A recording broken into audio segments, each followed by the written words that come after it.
Chapter 1134. Do I know too little? Celine's whiskers drooped as if she was deeply touched. Indeed, the longer I stay in the Quest Society, the more I realize how little I know. Also, the books you brought back from the dream world really open my eyes. Now that you mention it, perhaps I shouldn't describe it as incredible, because there's something more incredible than that. Oh, what is it? Us. Celine chuckled. According to the book, aren't we all made up of a bunch of elements? Carbon, nitrogen, hydrogen, and so on. We're not much different from trees. But we can cry, laugh, and think, which is much more magical than glowing. I've read that book, but it's still hard to believe. Nightingale sighed. I don't want to admit it at all, but my skin is essentially no different from rough tree bark. This is probably the secret of the structure that His Majesty was referring to. Celine looked at Roland, but he did not respond. His Majesty? Hey, what's wrong? Roland finally came to his senses. Celine, what did you say before? Are we more magical than the Steels? That's it. He felt an idea emerging in his mind. Could it be that the so-called Steels weren't placed there as a memento, but they were the matchstick men themselves? You mean? Celine sounded a little surprised. The matchstick men are the Steels. What we see are the bodies they left behind. Roland answered word by word. At the same time, he could not help but shiver. Yes, a new kind of life form, completely different from carbon-based life forms, silicon-based life forms. At first, he did not think of this, but once the idea came to his mind, not only could some of the characteristics of the glowing Steels be explained, but the murals left in the temple also had a deeper meaning. First of all, why were there so many lines on the Steels? Not only on the surface, but also on the inside. If they were all carved with tools, even Anna, who had awakened the black fire, would not be able to do it in a short period of time. Not to mention, according to the words of the discoverer, every stone tablet was carved like this. If one were to think about it from another perspective, it wouldn't be surprising if they grew on their own. Perhaps there was a continuous flow of blood in the lines. Under the pressure of the blood, the silicon oxide produced a local piezoelectric effect. These electrical signals intertwined and eventually formed thoughts. In addition, electricity could be converted into visible light through a certain mechanism, so they had the ability to communicate with the outside world. Roland couldn't help but think of the giant stickman and the lake of blood in the mural. In terms of stability, oil was naturally more suitable than water. Perhaps the biggest enemy of the stickman, the radiation people, did not worship radioactive materials for no reason. Strong radiation could interfere with electric circuits, and even cause electronic devices to malfunction. This might be the source of the belief of the radiation people. Roland seemed to see a shocking picture slowly unfolding in front of him. Two completely different civilizations fought for the relics of the gods in the southernmost region. One was completely annihilated, and its blood formed the underground Styx and the strangling swamp. However, because its body did not decay, it still existed as a tombstone buried in the ground after thousands of years. The other side won, but its whereabouts were unknown. Except for the ruins in the Cage Mountain and the magic ceremony cube, it had completely disappeared. Later generations could only speculate about the history of the past based on the murals that had gone through the vicissitudes of life. This was unbelievable. The glowing Steels are living beings like us? With all due respect, it's hard for me to imagine that these cubes have their own consciousness and can move freely. Do you have more evidence? Roland calmed himself down and shook his head slightly. This is just my personal speculation. The truth may be very different. From an evolutionary point of view, such a thing is almost impossible. To a large extent, what life would become depended on the environment in which it was bred. Whether it was demons or demonic beasts, they were all products of the same biosphere. But what about silicon-based life? That was a completely different path of evolution. Under the circumstance that they shared the same natural environment, there should not be two fundamentally different life forms. But according to what you said, the contents of the murals are surprisingly appropriate. Celine was silent for a moment. In this case, let's put the puzzle aside for now. I think as long as we continue to explore, we will eventually find the truth. After all, only in this way can people really grow up. That sounds reasonable. Sounds reasonable. Nightingale curled her lips. This is also one of the dogmas of the Quest Society. Celine smiled. By the way, I've done some tests on the glowing steels. I wanted to use them to replace the magic stones for lighting, but the result was not ideal. It didn't work. It didn't work? Roland frowned. When he first received the report, the first idea that came to his mind was to replace the lamps. After all, due to the limitation of power generation, light bulbs now only existed in factories and a few surrounding areas. It would be a difficult project to popularize night lighting. If the steels could be used as lamps, it would undoubtedly bring great convenience to the people's livelihood and education in Neverwinter. It's not that it doesn't work, but it's very troublesome. Your Majesty, please take a look. Celine picked out 2 samples. Obviously, they were the fragments of the steels that had been cut twice. One was as thin as a piece of paper, and the other was as small as a piece of tofu. Celine squeezed them at the same time. 2 balls of light suddenly burst out from the auxiliary tentacles. The thin one was a little dazzling, while the thick one was as big as a magic stone. After about 10 seconds, the former suddenly dimmed and stopped glowing, while the latter lasted for half a minute. I used the same amount of strength in both of my hands. Roland immediately understood what she meant. Its brightness and duration are related to the degree of deformation and its size. That's right. Celine nodded her main tentacles. The steels can't keep glowing. The smaller they are, the faster they will go out. Although they can slowly recover, it will take a long time. If I want to use them to illuminate the entire underground hall, I'm afraid I'll have to place hundreds of complete steels and pile hundreds of kilograms of iron blocks on top of each steel. After the light is used up, I'll have to move the iron blocks down. The combination of the two will definitely be a huge object. It would be a good idea to use the steels as a fixed light source and use pulleys to lift heavy objects, although it would be quite complicated. Roland looked at the fragment that had lost its luster and fell into deep thought. The smaller the size, the easier it was to deform. However, the corresponding time of light was shockingly short. It was almost the same as a flash. Wait, a flash?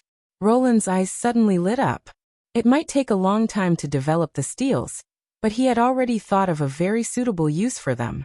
This problem had been bothering the First Army for a long time, and it would become more and more obvious in the foreseeable future. But now there seemed to be an opportunity to solve it. Chapter 1135. After leaving the third border city, Roland immediately went to the ammunition factory. Although Anna was not in Neverwinter at the moment, if his assumption was correct, this part of the modification could be completed with the existing technology. In other words, this was the only way it could be produced on a large scale. Escorted by the guards, they walked into the factory. The unprepared workers immediately knelt down. The scene was filled with surprise and excitement. Looking at the enthusiastic eyes of the workers, Roland realized that he might have been a little too impulsive. But since he was already here, he had to make the best of it and turn the experiment trip into a condolence inspection tour. When the excited workers finally returned to their posts, Roland immediately ordered the person in charge. Call the most experienced foreman in the factory here. I have something I want to try out. Yes, Your Majesty. The principle of tracer bullets was not complicated. To put it simply, the solid bullet head was hollowed out and filled with a luminous agent, accelerant, and retarding gunpowder. After that, the bullet was sealed with a tail tube and aluminum foil.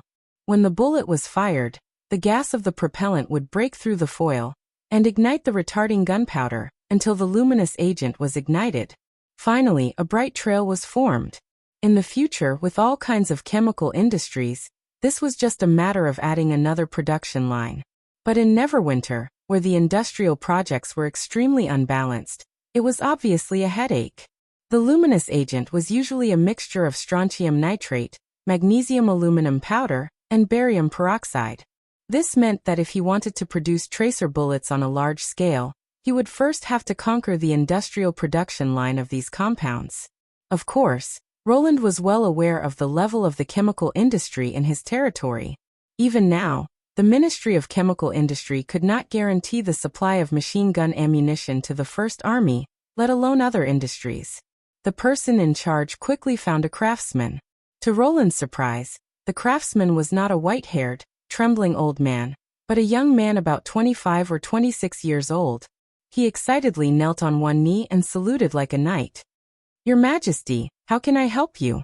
Roland immediately realized that Neverwinter had entered the era of mechanical production.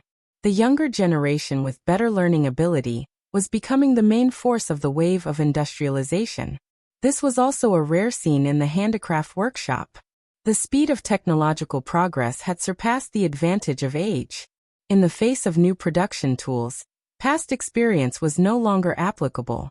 Now that he thought about it, most of the busy workers in the factory were in their 20s or 30s. Considering that they were already in key positions, Greycastle's future was really worth looking forward to. Roland nodded with satisfaction. "I want to add something new to the bullets. Just do as I say." His idea was very simple. Since the stone tablet emitted a dazzling light when it was deformed, the impact force of the tablet could be used to produce the impact. Its specific principle was similar to that of a stamping machine. A gourd opening that gradually tightened inside the bullet was filled with a thin layer of stone tablet slices. When the bullet was fired, the expanding gas would directly squeeze the slices into the gourd opening. The principle was similar to that of a stamping machine. A gourd opening would be cut inside the bullet, and a thin layer of tablet slices would be filled at the bottom.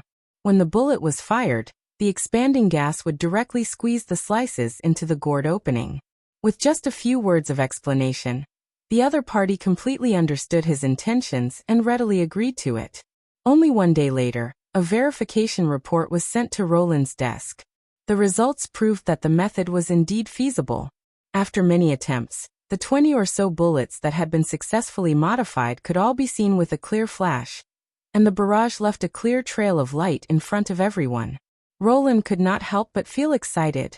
For a long time, the First Army's fortification tactics had always been a big weakness because they could not see where the bullets would land at night. Even if they used flares, it was still extremely difficult to achieve the shooting level in the dim light. In addition, this problem would only become more prominent if the machine guns were carried on the plane. Even on a cloudless day, the pilot would probably not know where the bullets had landed. If such a simple method could be used to indicate the target, it would undoubtedly be of great help to the upcoming Battle of Divine Will. Moreover, the traditional tracer bullets would constantly consume the illuminant, which would cause the weight and center of gravity to change, and eventually lead to the deviation of the trajectory. Therefore, when the tracer bullets were first introduced, there was a saying that if the tracer bullets hit the target, it meant that the other bullets did not hit the target. However, the performance of the new tracer bullets was better than that of the traditional method. As long as the bullet body was slightly lengthened, the new tracer bullets would have the same flying characteristics as normal bullets. The only problem was how many stone tablets were available in the southernmost region. A week later, the two discoverers of the desert ruins arrived at the shallow beach harbor. In the reception hall, Roland asked them again about the wonders they had discovered under the water cave. Their answers were roughly the same as the contents of the report. Before encountering the giant armored scorpion, they had only explored a few hundred meters and knew nothing about what was behind the so-called stone tablet wall. In other words, the stone tablets they had seen were probably only a small part of it. After all, according to the murals, there should be a large number of corpses that could make blood flow into rivers. In addition, Simbady's description of the cave made him very concerned. The environment in the cave was like the Silver Stream oasis, and there was even the rumored extinct god's flower. If the once vast grassland had really degenerated into a desert after the departure of the three gods' emissaries, then the underground of the Endless Cape should be no exception. Perhaps there were some deviations in the rumors, or there were other mysteries hidden there. He couldn't wait to dig up the desert and have a look. After asking about the situation, Roland asked the fjord's man to stay alone. "Your diving suit is very interesting, and the ruins you discovered are also worthy of being recorded in the annals of history." He slowly took a sip of tea. "To be honest, I'm a little surprised to see that you can use the steam engine in a new invention. You should know that most people can't even use it after buying it. Without the guidance of the technicians sent by the factory, they can only stand on the side in a daze, let alone modify it. With this ability alone, you've already set one foot on the podium of a lifetime honorary explorer. Thank you for your compliment, Rex said excitedly.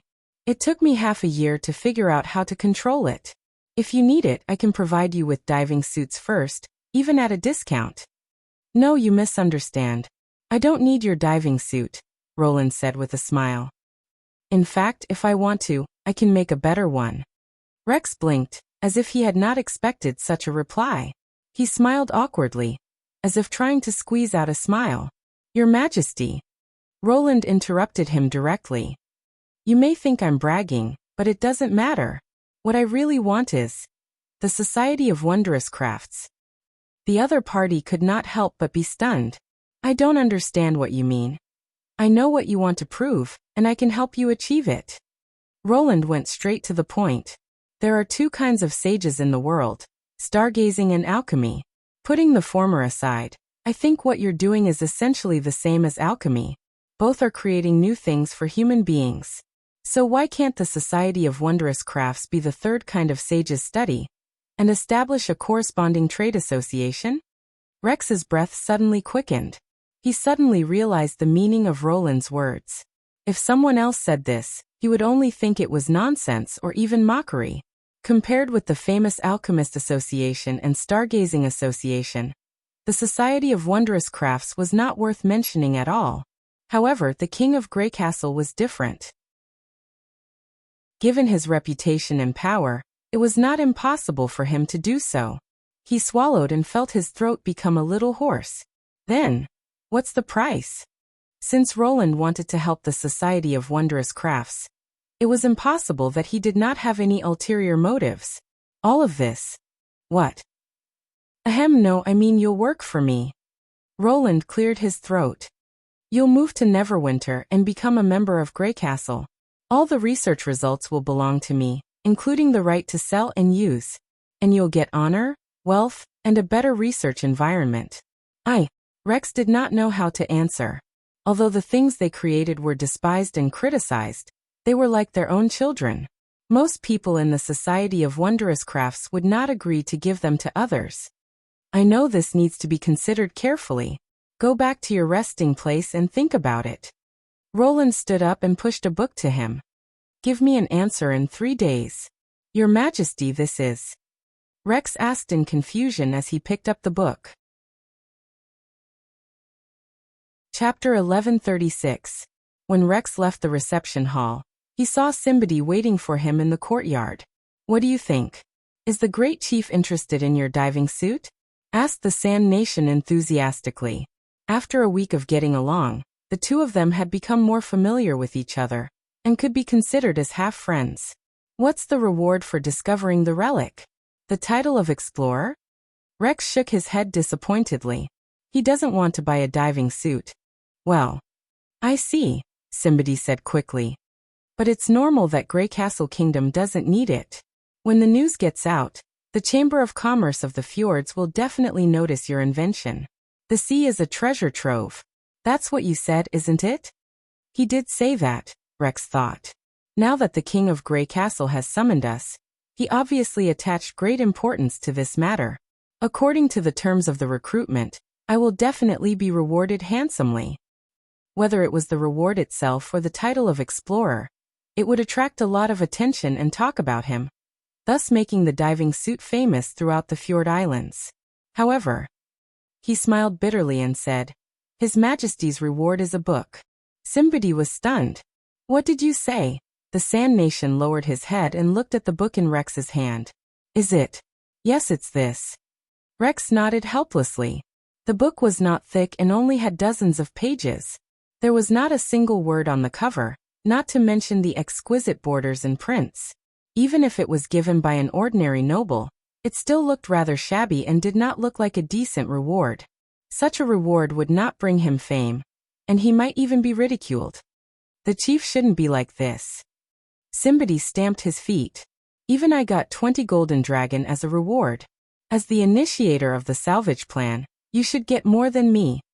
The straightforwardness of the fjord's people warmed Rex's heart, but he knew in his heart that it was absolutely not worth questioning a powerful ruler over such a matter, because the other party had already given him the conditions to fulfill his wish, but he was still hesitating. At this time, a guard came over and said, "His Majesty has prepared a residence for you. Please come with me." "Thank you." He hurriedly bowed and signaled somebody to follow him. No matter what, it was better to go back and read the book first. Not long after he left the castle district, Rex suddenly heard a strange buzzing sound. It was like a series of muffled thunder coming from the horizon, but it was even clearer. He exclaimed softly and looked into the distance. A barely visible black that appeared in the blue sky. Birds? Just as this thought popped up in his mind, he quickly denied it. The distance was probably a few miles. What kind of bird could fly with such momentum? The Sand Nation had also noticed this anomaly. His entire body tensed up like a soldier on high alert. "That thing is coming for us." "Enemy?" Rex was surprised. "In the capital of Grey Castle?" "I don't know, but it's definitely not a bird or a beast." "Relax." The guard who led the way said calmly. "It's just a toy that Her Royal Highness likes. Although it's hard to believe at first, you'll get used to it after staying here for a few days." Princess's toy? Both of them found that they could not understand what the guard was saying at all. His Majesty once advised Princess Tilly not to leave the flight test field, but she thought the field was too small for her. Apart from the residential area, the factory area, and the Swirl Sea, the only route left was the castle district, the guard said calmly. "But I have a feeling that she's here to show off her skills to His Majesty." They still could not understand. However, even though Rex could not understand, he caught a trace of pride in the guard's expression. In less than a few seconds, the black dot that had been far away in the sky was now right in front of them. Amid the roaring sound, the fjord's people saw the most incredible scene in their lives.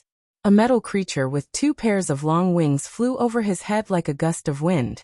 Its shadow was dozens of times larger than the largest seabird. Just looking at its body made people feel that it was extremely heavy. But it was precisely this heavy iron beast that was soaring in the sky. At the same time, he also saw the figure of a woman on the iron beast. Although he could not see clearly, it was indeed flying with a person on its back. Fan. This name suddenly popped up in Rex's mind. The Society of Wondrous Crafts was not a well-organized association, and he did not have much contact with them. He had only seen them on the day of the public testing of the flying wings. To be honest, he even hated Fan a little because of his unrealistic delusions, which made the already poor reputation of the Society of Wondrous Crafts even worse. But now someone had accomplished this feat in an even more exaggerated way. Looking at the double-winged iron beast circling the castle, Rex's heart was in turmoil. The guard led them to a hotel called the Foreign Affairs Building. After saying, "My name is Sean. If you've made up your mind, you can come to the castle district to inform me of your decision." Then he turned around and left. Simbadi was still in a state of shock. He muttered the blessings of the 3 gods, and then ran to the window to look out. Simbadi did not know whether he was afraid or eager to see the incredible creation again. Rex shut himself in his bedroom. He stared at the featureless book in his hand, as if trying to read His Majesty's thoughts through it. After a full 15 minutes, he opened the cover. During this time, he had made various hypotheses, ranging from ordinary biographies, eulogies, introductions to the customs of Neverwinter, a generous contract disguised as a book, and even a threatening notice to force the members of the Society of Wondrous Crafts to move to Neverwinter. But there was nothing. There was only one sentence on the first page: the law of buoyancy. An object immersed in a static fluid is subjected to a buoyant force equal to the weight of the fluid displaced by the object. The buoyant force is perpendicular to the center of the fluid displaced. It sounded awkward at first, but Rex's eyes gradually widened after he read it in his mind several times. He quickly turned to the second page, which turned out to be a full page of arithmetic formulas. Probably in consideration of his ability to understand, each formula was accompanied by detailed annotations. The more he read, the harder it was for him to take his eyes off it. Volume, density, buoyancy. He was familiar with these concepts, but at this moment, he felt like he was seeing them for the first time. Every word was no longer an abstract expression, but a number with a unit. Whether an object was sinking or floating, and to what extent it was sinking, Rex could calculate it with a pen. For a moment, Rex thought of the steel ships and hydrogen balloons sold to the fjords. They seemed to become vivid in his memory. Further down the page, there was a submersible that could sink and float autonomously. Although it was only a conceptual picture, it was undoubtedly feasible when combined with the formulas in front. At the end of the book, he saw a strange large ship, which could sail on the surface of the water like an ordinary ship, but could also swim underwater like a fish. Its huge body could accommodate hundreds of people. Even the most deadly wind and waves would not be a threat to it underwater. Rex was completely shocked by this idea. At the same time, he felt a sense of dullness in his heart. It was as if he had finally taken a small step on an unknown road, and just when he was feeling elated, someone had already pointed out the entire path. Thinking of the iron beast that had whizzed past, it seemed like there was more than one such path in Neverwinter. He had already understood the meaning of the word reward. If he rejected the King of Greycastle's offer, he would definitely be able to reach a new level in his diving career with the contents of this book. However, the second stage was already the limit of what an individual could achieve. As for the third stage of the diving ship, he basically had no chance in this lifetime. Chapter 1137. At the same time, in the eastern region of the swirling sea, a large fleet of ships formed into 5 columns and floated outside the Shadow Islands. The most eye-catching ship was the Snow Wind. Its black steel hull and billowing black smoke distinguished it from the rest of the ships. At this moment, the deck of the Snow Wind was bustling with activity. The sailors were running back and forth, making the final preparations for entering the islands. Thunder was on the bridge, explaining to the crew what to pay attention to. You're all the best explorers in the fjords, and many of you have come to the Shadow Seas before. So I'll cut to the chase. The position of the islands is unpredictable, and there will be fog when the tide falls. So, you can't let your guard down at any time. Do you understand? Don't worry, boss. An adjutant patted his chest and said, "We've been with you for so many years. When have we ever made a mistake? It's the 4 major chambers of commerce that sent a large ship to follow us. If anything goes wrong, it'll be them." That's right. It's fine if it's just a few small ships, but a 3-masted ship is not a good choice to sail in the reefs. They probably think their ships are as agile as the Snow Wind. Don't expect us to turn around if we hit a reef. This caused everyone to burst into laughter. If they're worried that we'll hide our findings, why don't they just let the captain hitch a ride with us? Those chambers of commerce are clearly trying to gain a greater say in this expedition, Zhang Heng said. I told you it's not easy to get funding from them. But if we want to go further east, we have to have a large fleet. There's no other way. Looking at the noisy crowd, Camilla Derry sighed softly. During the nearly month-long voyage, she had gained a basic understanding of the Shadow Seas. It seemed to be the center of the swirling sea. Every tide rose and fell here. And it was also the most obvious part of the sea.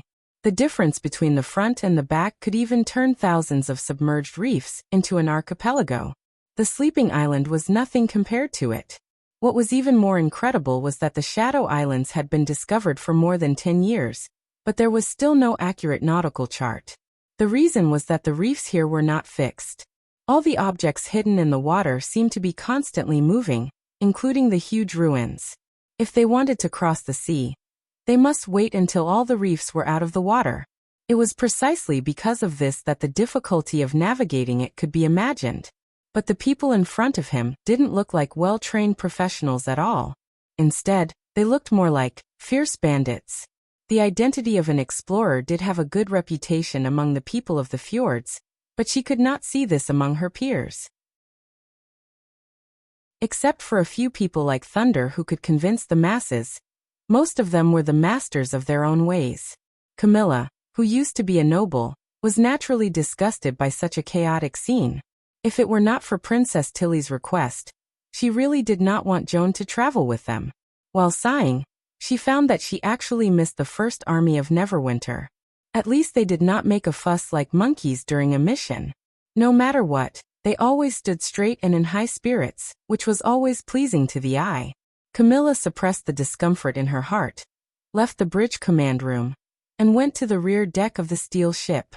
She immediately saw Joan, who was playing at the stern of the ship, and Margaret, who was by her side. Seeing Camilla, Joan immediately shrank behind Karina and looked at her with only half of her head. She had heard that Joan had been able to get along with many witches in Neverwinter, and had even made friends with Maggie and Lightning. Camilla could not help but think, is it so difficult for me to be recognized? In terms of the time they had known each other, she could be considered the person who had interacted with him the most after Marjorie. Karina smiled. What's wrong? Are you in a bad mood? She pointed at the corner of her mouth. It's all over your face. No. Camilla was stunned. You don't like the atmosphere in the command room, do you? Marjorie seemed to know what was on Camilla's mind. I've already told you. Let those men worry about the exploration. You just focus on enjoying the scenery on the sea and treat it as a trip. How can I do that? Camilla frowned.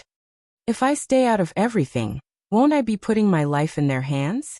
Don't you trust Thunder? Marjorie took Camilla's hand and walked to the railing.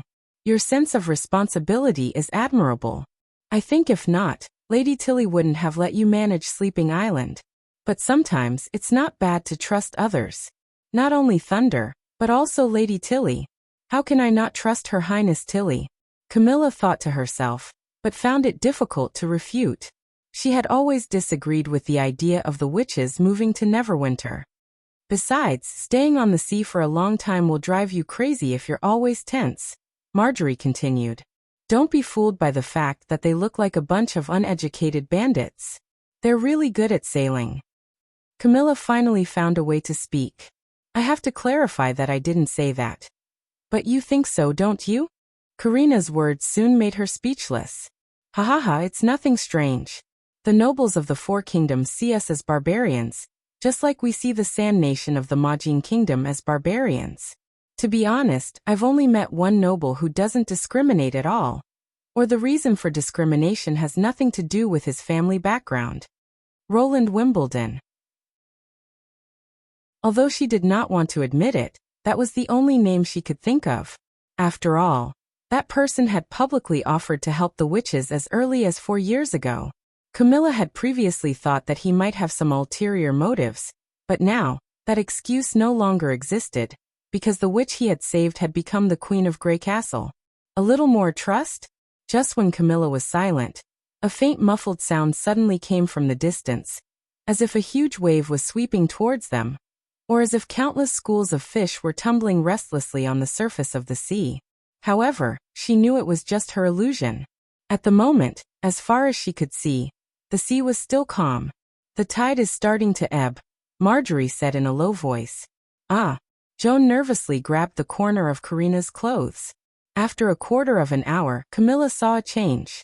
A sharp stone emerged from the sea, followed by a second and a third. Rather than calling it an archipelago, it was more appropriate to call it a stone forest. They were slowly rising from the water, and soon occupied a large area of the sea. When the water fell more than 5 meters, the thicker islands under the stone pillars gradually revealed themselves. Camilla could not help but hold her breath. It was the first time she had seen such an incredible scene. As the entire sea was falling, the sea line at the end of her vision floated, as if it had risen above the archipelago. But that was just a visual error. To be precise, it was a slope. The original sea line had become the top of the slope, while the shadow waters had become a slightly sloping slope. Even so, there were still no waves on the surface of the sea. If she covered her ears and looked back, it could still be described as calm. Chapter 1138. Woo woo woo. The snow wind also sounded its deep whistle at this moment. It was the signal to set sail. The 4 ships at the head of the column hoisted their sails and separated themselves from the fleet. Crescent Moon Bay, Sunset Island, Shallow Water Town, Twin Dragon Island. The ships of the 4 chambers of commerce followed the snow wind and sailed slowly toward the Shadow Sea. The clear view gradually became blurred, and the sunlight dimmed. Although they were only about a kilometer away, they felt like they had entered a completely different world.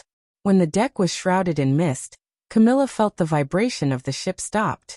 What happened? Don't worry. The engine just stopped working. Margaret seemed to have seen through her doubts. The most important trick to sailing here is to be slow. If it's a small boat, it's fine.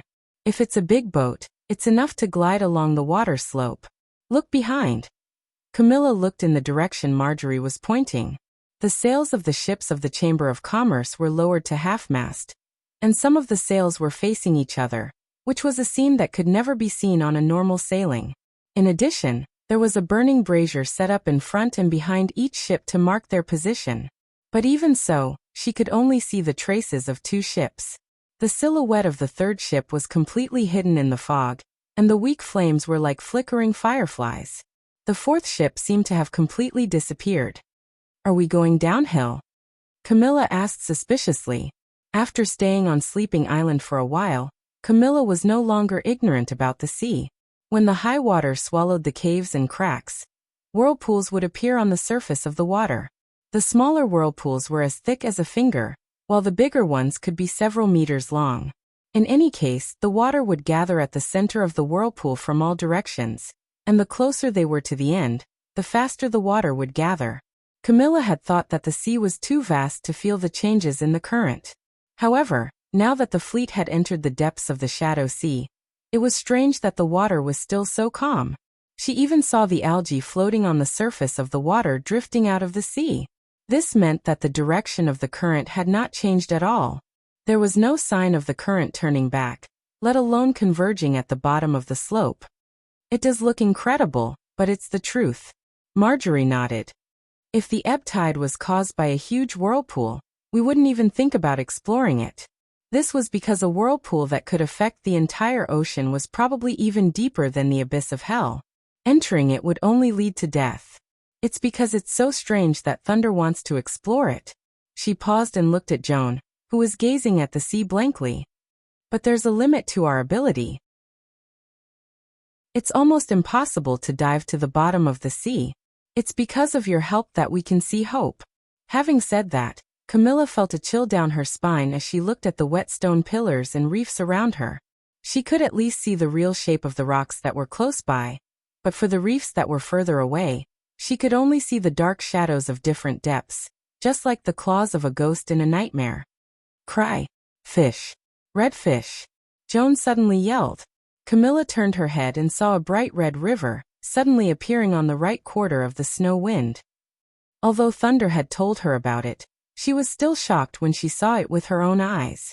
Ghost Shadow Red River. Ghost Shadow Red River. It was a special channel formed by a school of fish. Stop smacking your lips. Red-scaled fish don't taste good. Marjorie patted Joan's head. As long as we follow the Ghost Shadow Red River, we'll reach the ruins of the triangular tower. Princess Tilly must have told you that there's a strange instrument in the ruins that looks like a telescope. Through it, we can see a vast continent that we've never seen before.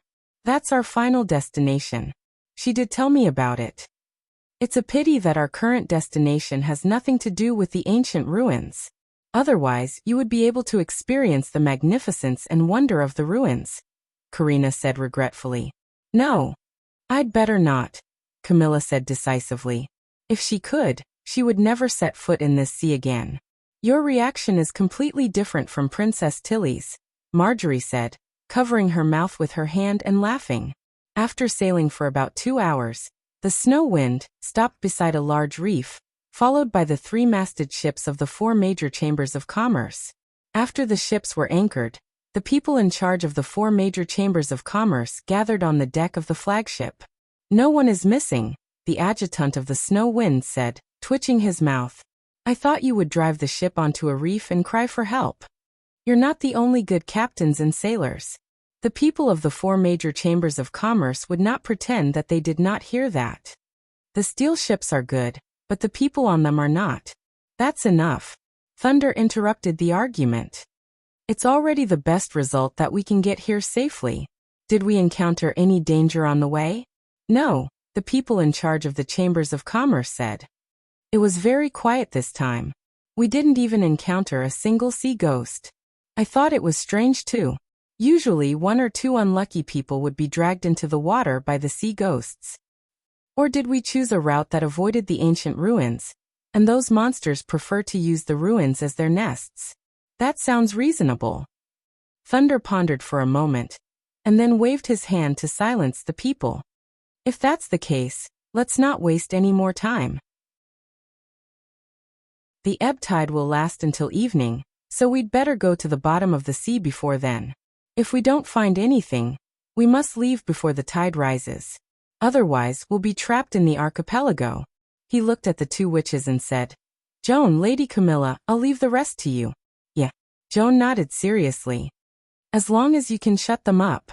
Camilla glanced at the explorers grumpily. Just to be clear, I need to concentrate when I'm communicating telepathically. If anyone interrupts me, don't blame me for not doing it again. After receiving Thunder's promise, Camilla put her hand on Joan's shoulder and closed her eyes. After a moment of dizziness, another image appeared in front of her. It was Joan's vision. Go, Camilla said in her heart. If the communication is interrupted or you encounter any danger, you must come back immediately.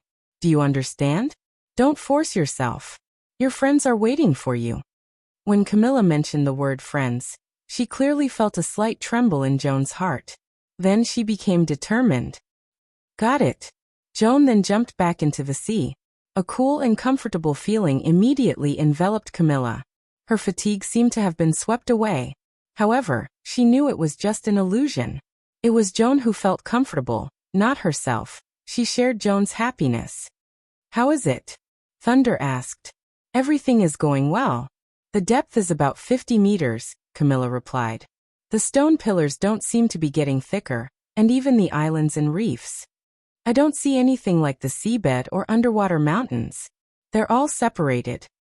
This was her task. Although Joan could move freely under the water, she could not accurately describe what she saw. If she wanted to know what Joan saw, she had to use the ability of mind resonance. The depth is over 100 meters. The light is obviously dimmer, but the scene is still very clear. The stone pillars and the islands are still there, and there's no sign of an end. Camilla muttered in a low voice. Damn it, they're too long. Maybe the reefs that look like islands aren't real islands, but... But what? Someone asked. Chapter 1139. The swirling sea is so vast, so it's understandable that there are all kinds of strange terrains. After a moment of silence, Thunder said, I once saw a weathered rocky mountain in the kingdom of Wolfheart. It's somewhat similar to these stone pillars, except that it's not as long and slender. But there's no wind underwater. Camilla thought but did not say it out loud. Wind? Joan's voice suddenly came to her mind. It's windy here. What did you say? Camilla asked subconsciously. Well, did I not make myself clear enough? Thunder coughed twice. Then I'll say it again. When I was in the kingdom of Wolfheart. I'm not asking you, I'm asking Joan. Camilla interrupted. Although it was a little rude, she was too shocked to care about it. Joan just said, There's wind at the bottom of the sea. All the listeners on the deck could not help but be stunned. I can't feel it, but I can hear the sound of the wind. Whoosh whoosh whoosh, don't you hear it? Yes, it was a telepathic communication. If Joan could hear it, he should be able to hear it as well. Camilla hurriedly concentrated. Sure enough, there was a faint sound of wind coming from the bottomless sea under Joan's feet, as if air currents were passing through a cave. I'll go down a little more, said Joan, but in a different position. After saying that, she untied the laces on her skirt and let her legs come into close contact with the seawater. Green scales quickly emerged from her ankles and wrapped around her legs, a fish-shaped tail. In an instant, Camilla felt as if the resistance and sluggishness in front of her had disappeared. With just a wave of her tail, her body had darted far away in the water. She was even more agile than a fish. This was Cheong's real appearance. His diving speed instantly increased. 200 meters. The sound of the wind seems to be getting louder. There's still no change in the water. 400 meters, it's completely dark. Fortunately, Joan doesn't rely on light to see. The stone pillars are still extending downwards, and new pillars are appearing. The rope used to fix the depth has reached its end. Can you connect a few more sections? Damn it, how deep is it now? 600 or 800? Joan couldn't be sure either. If it's the stone pillar. At this point Camilla, who had been narrating the situation, suddenly froze. No, how is this possible? What happened?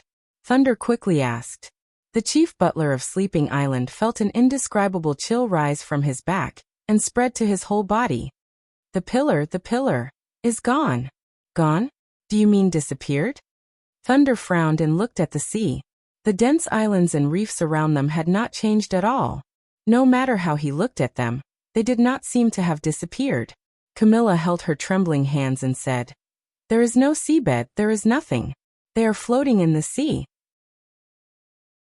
Everyone couldn't help but suck in a breath of cold air. In Joan's vision, she clearly saw that the pillars had reached their ends. However, it did not mean that they had a fulcrum.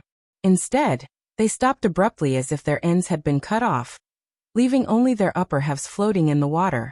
Not only the small stone pillars, but even the islands and reefs were the same. The huge stone blocks stood in the air without any support. This scene was too strange, and it completely defied common sense. Floating? Do you mean the islands are all floating in the water? 3 gods above, they're all rocks. Woman, are you sure? Impossible. Even if they can float, they can't be as still as they are now. Without the anchors, the current is enough to push the entire Shadow Islands into the fjords. The deck suddenly burst into an uproar. All of you shut up! Thunder shouted, causing the others to calm down. Are all the islands floating? I don't know. They are of different lengths, Camilla murmured. The new stone pillars are still extending downward. Joan's speed of diving had obviously slowed down. Apparently, although her ability could resist the pressure of the deep sea, there was still a limit. Just then, Camilla noticed a strange scene. A few of the pillars closer to Cheong seemed to have been elongated. It was not their overall length. They were almost as straight as tree trunks, plunging deeper into the sea. She could not see the end of them at all. What caught her attention were the details, such as the lines on the pillars and the barnacles attached to them. Starting from one of the pillars, the former seemed to be more slender, while the latter gradually turned from a circle to an oval. Since there were normal specimens within a few meters of them, it was quite incongruous. Do you want to take a closer look? Joan sensed Camilla's surprise. There is something strange over there. Okay. Camilla cleared her dry throat. Be careful. Joan slowly swam to the nearest stone pillar and reached out her hand to touch the strange barnacles. But the next moment, something creepy happened. The chief butler saw with his own eyes that the finger covered with scales grew a little longer. What's going on? Joan reached out her hand and opened it again in confusion. Is it my illusion? Camilla suddenly had a bad premonition. Just as she was about to inform Thunder to stop the dive, a fish swam under Joan's eyelids. It was an ordinary silver eel, about an arm's length. But when it swam past the mermaid, its body grew at a speed visible to the naked eye. In less than 5 meters, it turned from an eel into a creature that looked like a sea snake. But this was not the end. Its sinking speed continued to accelerate, and after a few breaths of time, the silver light eel was suddenly stretched to its limit. Its tail was still in sight, but its head had already plunged into the boundless darkness. It was at least 100 meters long. In the blink of an eye, it disappeared into the deep sea like a stream of light, as if it had been sucked in by something. Camilla felt her scalp tingle and her hair stand on end. She could not help but shout, "Get out of there! The search is over. Come up immediately." But it was too late. Joan swayed her tail a few times, but her body did not move. Or rather, the speed at which she was stretching was the same as the speed at which she was rising. Camilla could clearly see that her tail had grown to more than 10 meters long, but its width did not change at all. It was a horrifying scene. Joan began to panic. What's wrong with me? Camilla, what should I do? Come on. Don't stop, swim harder. You can do it. Camilla hissed. But all her efforts were in vain. No matter how hard Joan swam, her body kept sinking as if she had sunk into a swamp. At this moment, not only her tail, but even her body and hands were distorted. She seemed to realize something and helplessly stretched out her arms above her head. "Somebody help me, no." Before she could finish her words, her vision suddenly sank and then turned pitch black. Camilla opened her eyes and knelt on the ground helplessly. Sweat dripped from the tip of her nose and dripped on the back of her hand. Only then did she realize that she was covered in cold sweat. "What's going on? Is Joan in danger?" Thunder came up to her and helped her up. Chapter 1140. It seemed like a long time had passed, but it also seemed like a short moment. Joan saw her body stretching infinitely toward the dark bottom of the sea, until a white light spot appeared at the end of her vision. Then, the light spot turned into a dazzling light that enveloped her. The next moment, the feeling of a body that did not belong to her came back to her consciousness. The roaring sound of the water almost broke her ears. The tranquility of the deep sea was instantly shattered. She felt as if she had been sucked into a whirlpool. But she quickly rejected this idea. A whirlpool would only revolve around the center, but here, there was a rapid flow of water in all directions. It was the collision of these water currents that caused such a loud sound. Even Joan could not keep her balance in such a situation. Everything was out of control. She was like a feather floating in the stormy waves. She could only let the water flow around her, crashing left and right. Where am I? Although she could not figure it out, she knew that she was not in the depths of the sea. Her scales did not feel too much pressure. And the water was no more than 100 meters deep, which meant that she would soon surface. Besides, no matter how hard Joan called out to Camilla in her mind, she could not get any response. This made her desperate to get out of the current predicament. Even if she could not control herself, she had to at least float to the surface and have a look. Fortunately, it was much easier to float than to change direction. She tried her best to raise her head and slowly rose up in the surging currents. The moment she jumped out of the water, Joan opened her eyes wide in confusion. The shadow islands had disappeared without a trace. There were rocks all around her and above her head.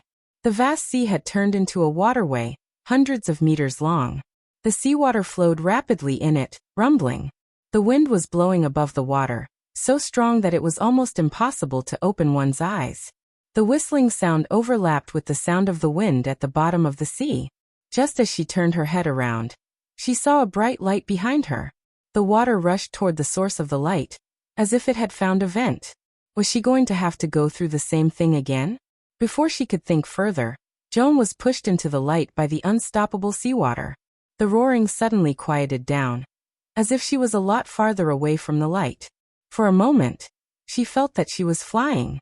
Her body became light as a feather and did not feel real at all. But soon, she realized that she was indeed in the sky. Beneath her feet was the familiar blue ocean, but it was 1,000 meters away. The surrounding rocks were replaced by the sky. The light she saw came from the sun hanging high above the clouds, and the seawater that carried her out of the cave had become a wide waterfall. But she was neither Maggie nor lightning. She couldn't fly. Just as this thought appeared in his mind, his body suddenly fell. Plop! After a frightening fall from the sky, Joan fell headfirst into the sea. If he hadn't seen a similar scene in the magic movie, he would have been scared to death.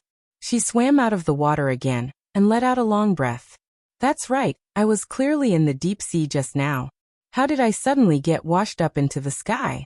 At this thought, Joan looked up and froze on the spot. God, what is that? She could hardly believe her eyes.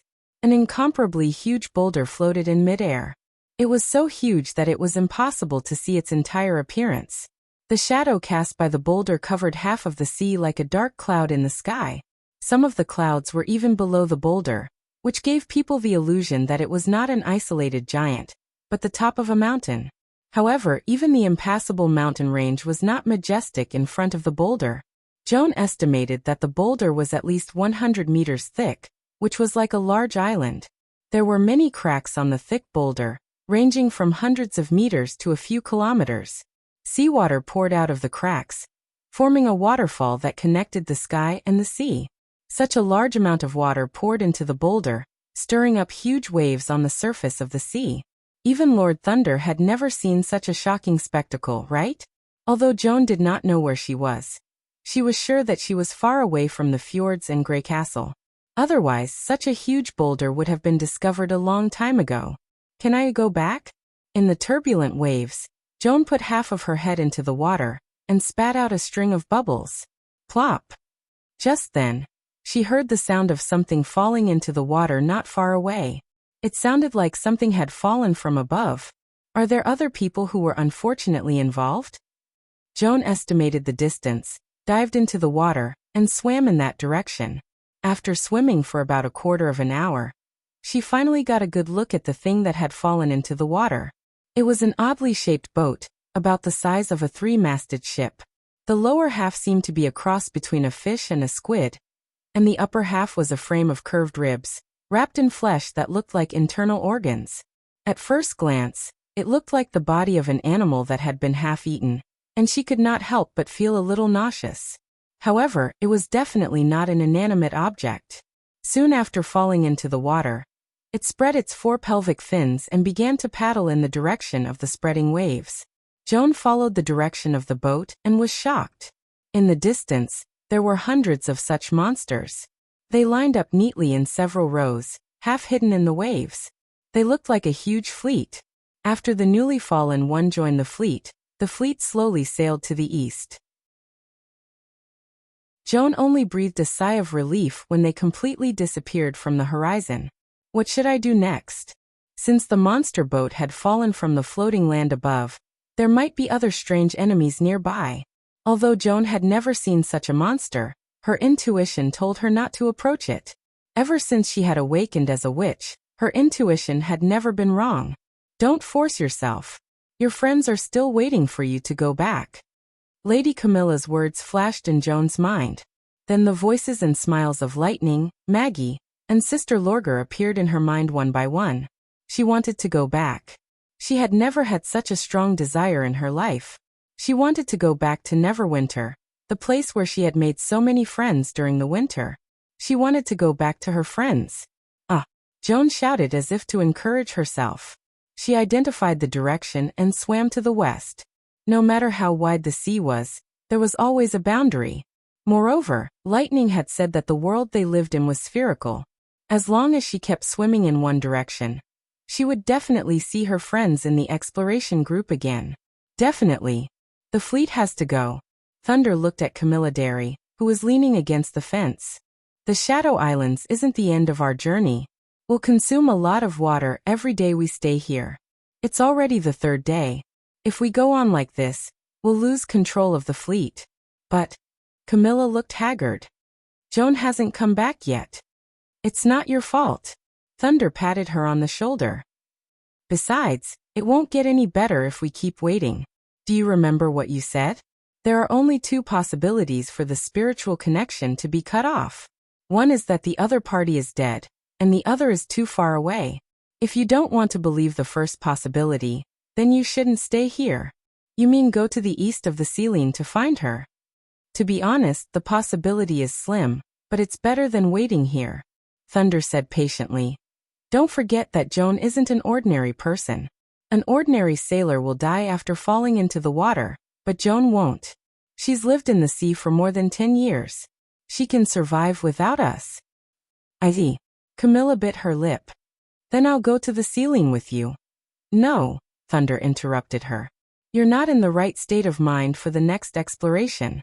And I promised His Majesty that no matter what the result is, I'll let you return to Neverwinter immediately after exploring the Shadow Islands. We still need your ability to fight against the demons. Besides, His Majesty is the only one who knows what happened to Cheong in the sea. Your information is crucial. He paused and looked at her solemnly. We all have our own responsibilities. It's the mature thing to do. Camilla closed her eyes sadly. 2 hours later, the snow wind sounded its whistle. The fleet, which had been waiting for a long time, set sail and sailed to the eastern sea. One of the ships broke away from the fleet, turned around, and headed back in the opposite direction. Chapter 1141. At the front of Tower Station number 9 on the Fertile Plains. The target is 6 degrees 4 minutes northeast from here, 6,500 meters away. This area requesting for artillery coverage. Lying on Maggie's back, Sylvie looked down at the ground not far away. The turf on the ground had been turned over, and the soil was still fresh. It seemed that the turf had been turned over in the last 2 or 3 days. Yes, Xavi replied briefly through the sigil of listening. We'll start the bombardment in 5 minutes. Then she added, please be careful. Sylvie could not help looking in the direction of Tequila. At this height, she could already see the ruins of the holy city with her naked eyes. Although it was still more than 50 kilometers away and looked smaller than a fingernail, it gave her a feeling that it was close at hand. The outline of the collapsed city blended with the woods like a forgotten miniature sculpture. Although it was beyond the observation range of the eye of magic, she could still feel a shining red star flashing. As long as it did not move, they were still temporarily safe. Yes, I know. She put away the sigil and patted Maggie's broad back. Let's fly higher. Ow. Maggie, who had transformed into a devil beast, let out a long howl and spread her giant wings that were nearly 10 meters long. She was now almost the size of 2 ordinary devil beasts, which made her a giant among the devil beasts. She was even comparable to the mutant devil beast ridden by Caberdabi. But when she thought that Maggie was still a giant among pigeons, Sylvie felt relieved. After climbing for about 100 meters, she faintly heard the dull sound of thunder behind her. Then several dust columns rose from the ground in front of her. She could clearly see the ripples around the columns. Wherever the dust column passed, grass was sent flying, as if the solid ground had turned into clear water. No matter how many times she watched this scene, it was always pleasing to the eye. Then came the second and third round of thunder. The artillery battalion was able to accurately shoot shells into the area she had marked. Since it was difficult to determine the specific area of the attack from the air, they usually used a rough estimate instead. This area was about the size of the castle district of Neverwinter, which was about 16,400 square meters. It was also one of the areas she was most familiar with. Under the cover of the artillery fire, it did not take long for Sylvie to see severed limbs flying in the dust column. A 152 mm grenade was enough to create a 1-meter deep crater, but the demons could not hide deeper than 50 centimeters. And that was on the ground that had been corroded by the red mist. If it was an ordinary ground, it would at most cover his head. If a shell happened to land on his head, not even a complete corpse would be left. Of course, it wasn't necessary for a grenade to hit accurately to kill a demon. The shockwaves released by the grenade were the real killer, especially for targets buried underground. His body was tightly attached to the soil, which meant that there was no buffer. Any impact within 20 meters of the center of the explosion would be fatal. His Majesty called this method of attacking, which did not care about the specific position of the enemy, but bombarded the entire area. After 5 rounds of artillery fire, hundreds of demons crawled out of the soil and began to flee. The enemy has appeared. It's a mad demon. Please continue firing at the same angle, Sylvie reported. Roger. All of a sudden, she seemed to have sensed something and raised her head to look at Tequila. The red starlight suddenly became much brighter, and it quickly flew towards the camp. She immediately took out another sigil of listening and said, Lightning, come back. The magic slayer is on the move. Maggie also turned around and quickly retreated from the airspace. 7 minutes later, the 3 of them returned to the air defense circle of the First Army.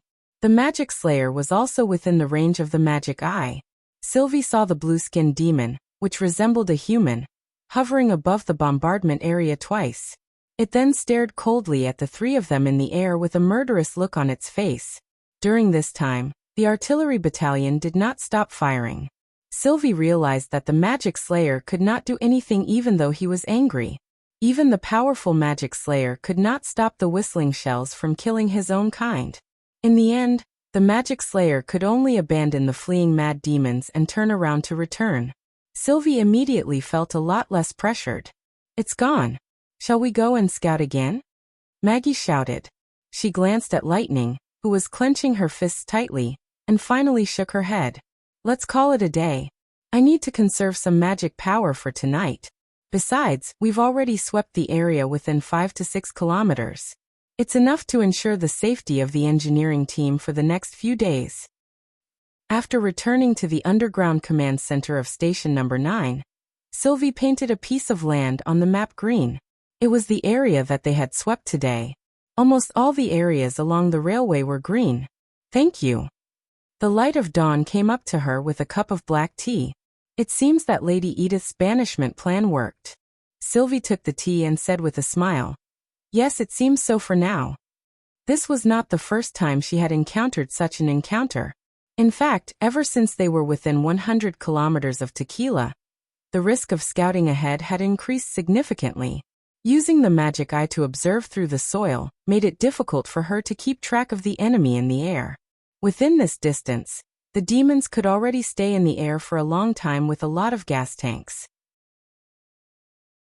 Therefore, the General Staff formulated a banishment plan, dividing the reconnaissance area into several layers.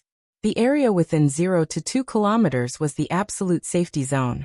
Every corner of this area had been scanned by the magic eye, and the station would be on alert at all times. It was unlikely that they would be ambushed. Within this distance, the air defense team could leave the trenches and provide a wider protection circle. The area within 2 to 10 kilometers was the screening area, which was within the attack range of the Longsong cannons. It was also the main airspace for Sylvie and Maggie. After a clean sweep, the area would be considered relatively safe and marked in green on the map. The area within 10 to 50 kilometers was the danger zone. Lightning was the only one there to scout. Her purpose was to find the enemies hiding in the clouds and warn them in advance. This was equivalent to buying time for Maggie and Sylvie to retreat. Only Lightning was capable of getting rid of the enemy at this distance. Even the Magic Slayer could not catch up with a witch who could reach the speed of sound. The banishment plan had proved to be effective. The reconnaissance team could decide when to attack, and the enemy could only passively intercept them. Without the cooperation of the ground troops, the Devil Beasts alone could hardly cause any damage to the armored train at the front line. The core concept of the plan was to gradually turn the screening area into a safe zone, remove the demon's spies, and banish the most threatening Magic Slayer from the battlefield. This way, the Magic Slayer would not be able to catch the reconnaissance team despite his strength. It would be even better if they could make the Magic Slayer lose his mind and force him to charge at the front line. The only pity was that the Magic Slayer had not shown any signs of losing control. "By the way," Sylvie said as she looked around, "where's Miss Pearl of the Northern region?" She received His Majesty's order and boarded the Seagull, with Iron Axe to return to Neverwinter, Philin replied with a smile. "I think it's about time." Chapter 1142. In Grey Castle, City of Neverwinter. Roland received the Commander-in-Chief of the First Army, Iron Axe, and the Minister of the General Staff, Edith Kant. How did it go? How did it feel to ride the Seagull for the first time? Roland looked at his two subordinates with great interest. Your Majesty, although it flies very fast for me. It's a little too exciting," Iron Axe said with a rare look of fear on his face. Iron Axe showed a rare look of palpitation on his face. "I didn't feel it when I was watching from the side, but when I sat in it myself, I found that it was a little shaky, especially when I was going up and down. I always felt that there was nothing under my buttocks. I didn't have any confidence." He then straightened his back and saluted Roland, gritted his teeth and said loudly, "Of course, I'll try my best to overcome this. Please rest assured, Your Majesty." "So, this experienced Majin warrior has a slight fear of heights?" Roland could not help raising his eyebrows. "How are you going to overcome it?" "When the war comes to an end, I'll watch the magic movie whenever I have time until I get used to it." "That's really the style of the Sand Nation." Roland twitched the corner of his mouth and turned to Edith. "What about you?" The Pearl of the Northern region licked her lips and said after a while, "Great." "And that's it?" Roland waited for a long time, but did not hear anything else. He looked at Edith in confusion, only to find that her cheeks were slightly flushed and her eyes were shining with an indescribable emotion. "Well," Roland sighed, "my subordinates are a little different from ordinary people in some ways." He had expected to see their shocked or emotional expressions, and then they would praise him for his extraordinary creation. But it seemed that he had overthought it. Now that you're back, let's go to the meeting room. Roland stood up. It's time to make the final preparations for the war. After nearly 6 months of construction and advancement, the first main railway on the fertile plains was less than 60 kilometers away from the Tequila ruins. When the construction of Tower Station No. 10 was completed, the First Army would be able to launch a direct attack on the enemies there. The manpower and resources invested in Project Torch far exceeded that of any military operation in the past 4 years. More than 80% of the steel produced in the furnace area was turned into rails. There was only one strategic goal, and that was to eliminate the possibility of the demons erecting the obelisk before the arrival of the Bloody Moon. Once the fertile plains were covered by the red mist, it meant that the demons could cross the impassable mountain range and invade the interior at any time. Not only would the battle line be greatly extended, but the First Army would also have to face enemies who were no longer limited by distance. For humans who were outnumbered, this was definitely not an ideal start. On the contrary, if they could conquer Tequila first, the demons could only choose the god's stone mines in the other 2 holy cities to grow their obelisks. Starfall City and Arietta were closer to the north of the plains. Even if they built strongholds there, they would not be able to directly threaten the 4 kingdoms. In this way, not only would the Battle of Divine will be within their grasp, but they would also be able to buy at least another 400 years for the human race. As for Grey Castle, which had entered the industrial age, how much could it develop in 400 years? The answer was self-evident as to how many times human beings, who were not limited by the food shortage, could develop in 400 years. Therefore, the vast and fertile plains served as a strategic buffer and reserve land for future development. Mortals would eventually defeat the demons. However, this did not mean that their generation would be able to witness the arrival of that day. This was also the deeper reason why Roland did not tell the others. Unfortunately, the reality was not always as perfect as the plan. According to the original plan, as long as the demons in Tequila were eradicated and the ruins were rebuilt into a stronghold, it would be considered a great success. If this was the goal, the First Army was now only one step away from complete victory. However, the appearance of the Magic Slayer forced a change in the plan. The power of the curse rendered all healing methods ineffective, so small wounds could be fatal.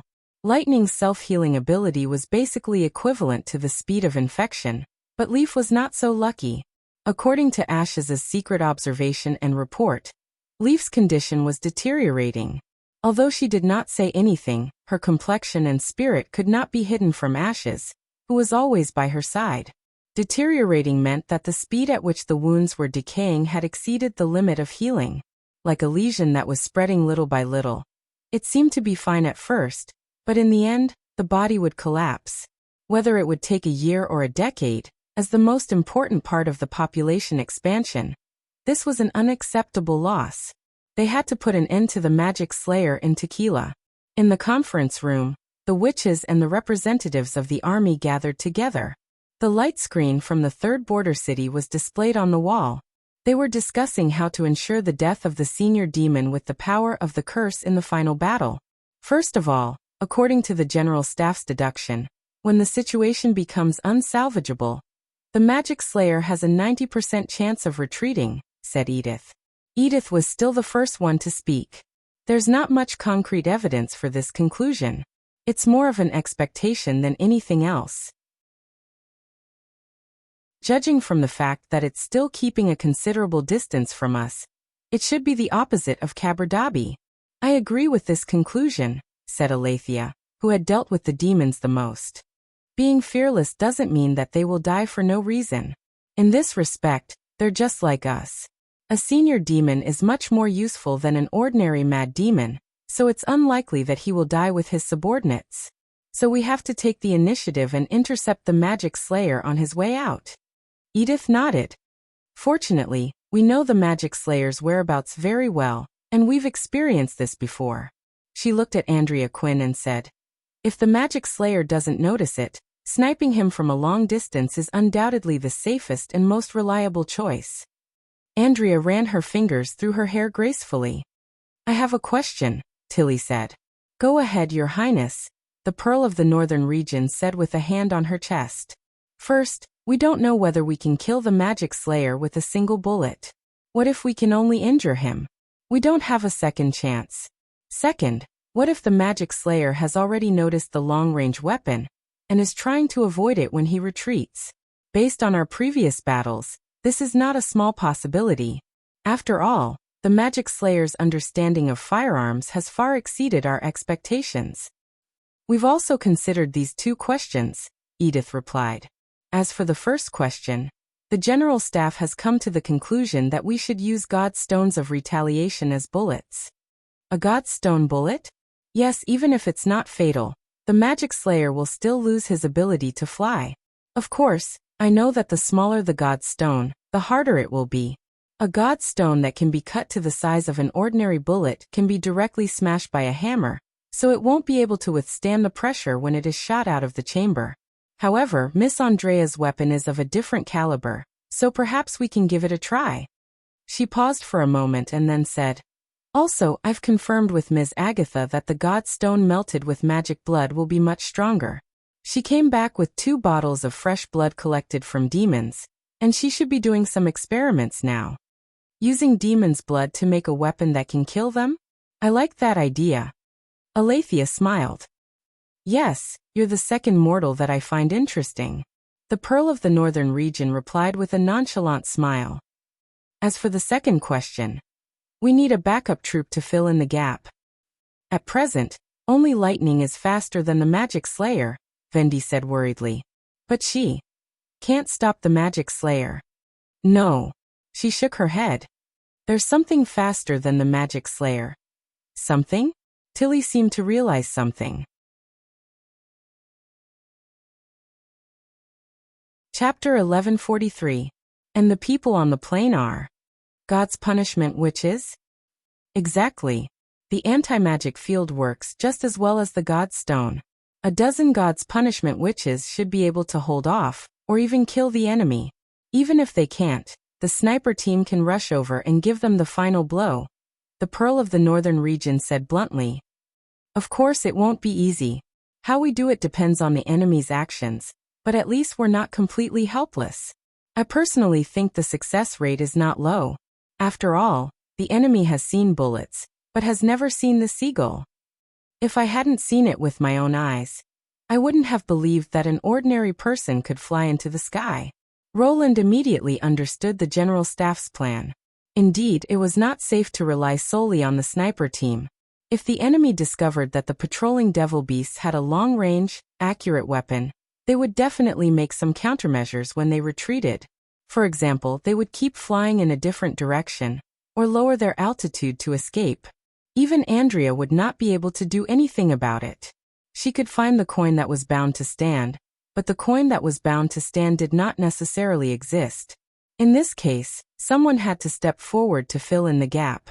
In addition to being faster than the Magic Slayer, the pursuer had to be as strong as the Magic Slayer. Theoretically, there was no such person among the witches.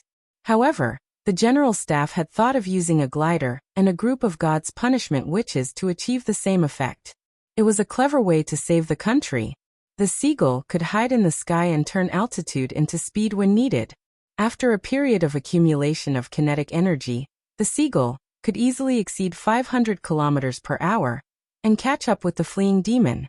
However, this plan is probably the best we can do at the moment, but I don't think Ashes will agree. After all, it's more dangerous than the front line, and we might even encounter the Magic Slayer. Roland looked at Tilly. So, I'll convince her, Tilly said after a moment of silence. I'm going. Your Highness. Vendi said anxiously. At this moment, Roland could vaguely guess the mood of the person in charge of the Witch Union. If anything happened to him, only Anna and Tilly could maintain their status as witches. One was the legitimate queen, and the other was the legal heir of the bloodline. As long as the two of them were there, they could firmly stabilize the various forces, so Vendi certainly did not want to see any accidents. If you think about it, what we're doing is no different from transporting witches. By the time the Magic Slayer realizes the existence of Seagull, the Sisters of Tequila will have forced him into a corner. Hence the risks are manageable. Tilly smiled. Don't worry. I'm not an idiot like Ashes.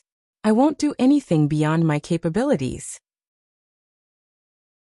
Roland knew that the other party had made up his mind, so he didn't want to waste any more time on this. He looked at Edith and said, Go on. Yes, Your Majesty. Edith walked to the side of the map. The last step of the plan is the location of the ambush. Without the support of the red mist, the senior demons won't be able to hold on for long. Therefore, this subconscious thought will drive them to retreat along the bloodline, so that they can replenish their gas tanks as soon as possible. This also means that the best ambush spot will be somewhere near the red line. I have a good suggestion about this, Alethea suddenly said. I don't know if you still remember that the extraordinaire once sneaked into the enemy's rear. Ah, that idiot. Tilly put her hand on her forehead. I blamed her for wasting a 5-colored stone. But now this location behind the Tequila ruins will give us an excellent observation point. Alethea raised her main tentacle. As long as we use the phantom instrument, we'll have a panoramic view of the surroundings of the bloodline. Roland suddenly remembered that when Lorgar the wolf girl discovered the army of demons near the ruins, the Witch Union had planned an investigation. However, the plan had failed because the team had gone astray. If the 5-colored stone had been crushed right in front of the Tequila ruins, they would have been able to know the demons' movements in advance, and the night battle at Tower Number 1 would not have happened. Roland had thought that he was just unlucky, but now he was lucky. It was really a pity. He could not help but think of a sentence. Fate is too wonderful for words. In this case, Iron Axe and Edith will stay in the third border city for the next few days and figure out the ambush plan as soon as possible, Roland ordered. As for the magic bullets, Agatha and the Ministry of Engineering will work together to solve the problem. Yes, Your Majesty, the others said in unison. When the meeting was over, Alethea's voice suddenly came to Roland's ears. Judging from the others' reactions, it was a secret message that only he could hear. Celine hopes that you can come to the underground. There's a new breakthrough in the research of the magic ceremony cube. Half an hour later, Roland walked into the underground laboratory. Celine pressed a button on the magic cube, and a familiar red line suddenly appeared in front of him. So, what do you mean by a new breakthrough? Look at these. Celine stretched out her auxiliary tentacles and handed him 2 thumb-sized stones. They're all parts of the magic cube. They should have a long history. They do look a little old, Roland said while touching his chin. There were obvious signs of wear and tear on the side near the surface. You can dismantle the magic cube without damaging it?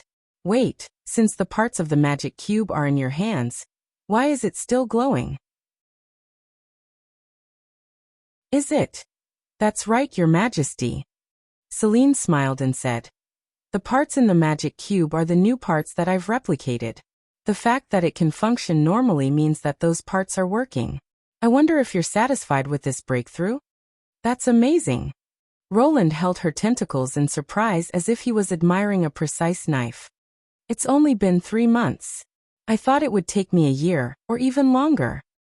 The sleeping spell's thin wrist has helped me a lot, and the structure of the magic cube is much simpler than the magic core.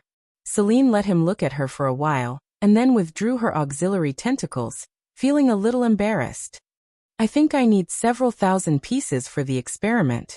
I think I can make a replica with 500 pieces of similar materials. The garrison at the festive harbor should be acting according to my order.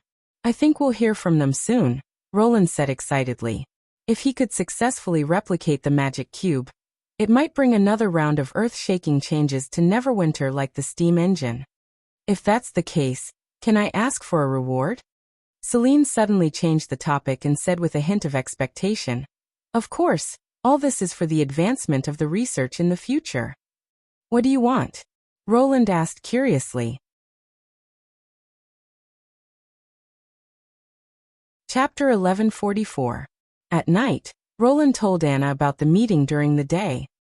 Considering the strength and stability of the god's punishment bullets, this special weapon may need to be further adjusted. Only you can find a balance between power and practical application. It's a higher priority than other projects for now. During this period, I'll ask Andrea and Agatha to cooperate with you. I always feel like I'll never be able to finish my work. Anna leaned her head on his shoulder. Machine tools that can process airplane parts, improvements on internal combustion engines, railroad tracks at the front line, and many projects recorded in books. I'm a little envious of Pasha and Celine. Although Blackfire can be used as a hand, it's not as flexible as tentacles, and the number of tentacles you can control is very limited. That won't do. I don't want to sleep with a big tumor in my arms. Besides, you're not only the Minister of Engineering, but also the Queen of Grey Castle. You have to show up in front of the public often, said Roland with a smile. He knew that Anna was not complaining, but sharing her happiness with him. Ever since she took the position of Minister of Engineering, she had become much more cheerful. She was no longer expressionless in front of others. The only thing that had not changed was her initial seriousness. Of course, I'm also looking for suitable people for you. If everything goes well, the Minister of Engineering may be filled up very soon. Based on the time, Rex from the Society of Wondrous Crafts should have already arrived at the fjords. He just did not know if the summary of buoyancy, as a reward, would attract their attention. The pie he drew at the end was based on 20,000 leagues under the sea. For a would-be inventor, who had never been exposed to the concept of science fiction, such a grand and magnificent idea could be regarded as the best resonator. Really? Anna stretched and hugged him gently. I'll be looking forward to it. But now, I want some other rewards. Well, it seems that there's more than one person to be rewarded today. Roland smiled in his heart and gently stroked her smooth back. After Anna fell asleep in satisfaction, Roland also closed his eyes. When he opened his eyes again, the ceiling had changed into the shape of the Tower of Souls, and the morning sun was entering the room through the curtains. He washed up, ate breakfast, and sent Zero out. Everything was the same as usual. Roland leaned on the railing of the corridor and looked down at the crowded streets and alleys. Students with backpacks, office workers with hurried footsteps, and old people exercising in the morning formed a busy scene of life. It was chaotic, but full of vitality. The city still looked peaceful, no different from when he first came here, but he knew that the world had changed. In a place that ordinary people could not see, there was a force that was changing it, as if the dream world had its own consciousness. The never-before-seen memories, the old red-covered book, and the note inside the book were all proof of the changes. Ever since he had read the book Raison d'Être, Roland had been very interested in the name of the Rose Café. However, no matter how he searched the internet or how the witches searched the streets, he could not find any clues. There were a total of 46 cafes in the city, but none of them was called Rose Café. He had considered the possibility that it was a prank, but as he learned more about the real world, he found that the content in the book became more and more difficult to ignore. Even the note seemed to have a deeper meaning. The aliens that had completely disappeared. The war that had not broken out for the first time. The unstoppable awakening and erosion. All of this seemed to be similar to the real world. Especially the discovery of the battle between the Radiation Clan and the Matchstick Man, which made the content in the book even more familiar. What puzzled him the most was why a book created in the dream world could vaguely correspond to the real world, and also use the words, Battle of Divine Will. Unfortunately, according to Garcia, the author of the book did not leave any information behind, so the only clue was the note. However, before he found the Rose Café, he could only bury his doubts in his heart. He returned to the living room and waited until it was about 8 o'clock when he heard a rhythmic knock on the door. Bang, bang, bang. This was the signal to indicate that there was no one in the corridor. Roland hurriedly opened the door and let the person who knocked on the door in. Your Majesty, good morning. 3 petite witches raised their elbows and saluted him. One of them was Donnan, the lightless curtain, who was the first to enter the dream world. They are really high school students. Roland could not help thinking. He knew Donnan very well. She had joined the Blessed Army the second year after her awakening, and was already 28 years old when her soul was transformed. She had rich combat experience and was good at using short knives, daggers, and other weapons to sneak into battle.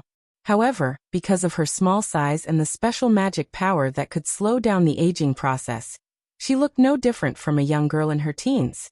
The other two witches also looked the same. He could not help but think of the conversation he had with Celine. Go to school? I remember that the average age of a god's punishment which is above 20, right? According to this age group, the corresponding college is a university, but their level of knowledge is only around that of a junior high school student. If their age does not match, I'm afraid that their identity may be exposed.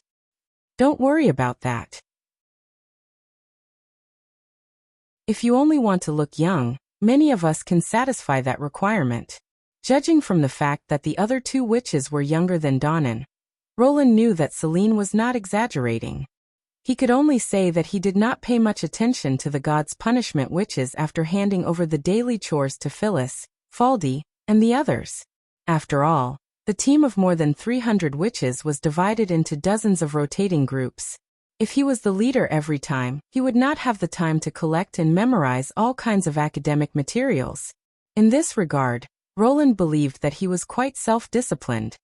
My name is Saint Miron and my ability is to imitate gestures. As long as I can connect with someone, I can perfectly imitate any movement. This is my second time in the dream world. Please give me some advice. My name is Dodo, and my ability is to put non-existent pockets. Simply put, I can put things in invisible bags made by magic. It's not very useful, but I will live up to Lady Celine's trust and the reputation of the Quest Society. The two witches introduced themselves respectively. Judging from their abilities, they were not combat witches. Since such witches could not join the Blessed Army, they usually worked harder in other areas. Roland seemed to be able to prove that the three witches who were playing cards could affect their temperament. As for Donnan, she was probably chosen by Celine to protect them. After all, the dream world was not without danger, especially now that there were more and more fallen evils. Roland nodded and looked at the three witches. Celine should have told you about this mission. Try not to talk too much later. Just cooperate with me when the other party asks. Yes, Your Majesty. After solving the problem of age, the next problem was how to go to school for unregistered people. In fact, the identity of the Tequila Witches had been bothering Roland for a long time. Every time he went to rob fallen evils, he had to do it secretly and in the middle of the night. If it weren't for the witch's ability, the warehouse, which always had different people going in and out, would have been exposed to the enthusiastic residents of the Tongzi district. No matter how he thought about it, there was only one person who could solve this problem once and for all.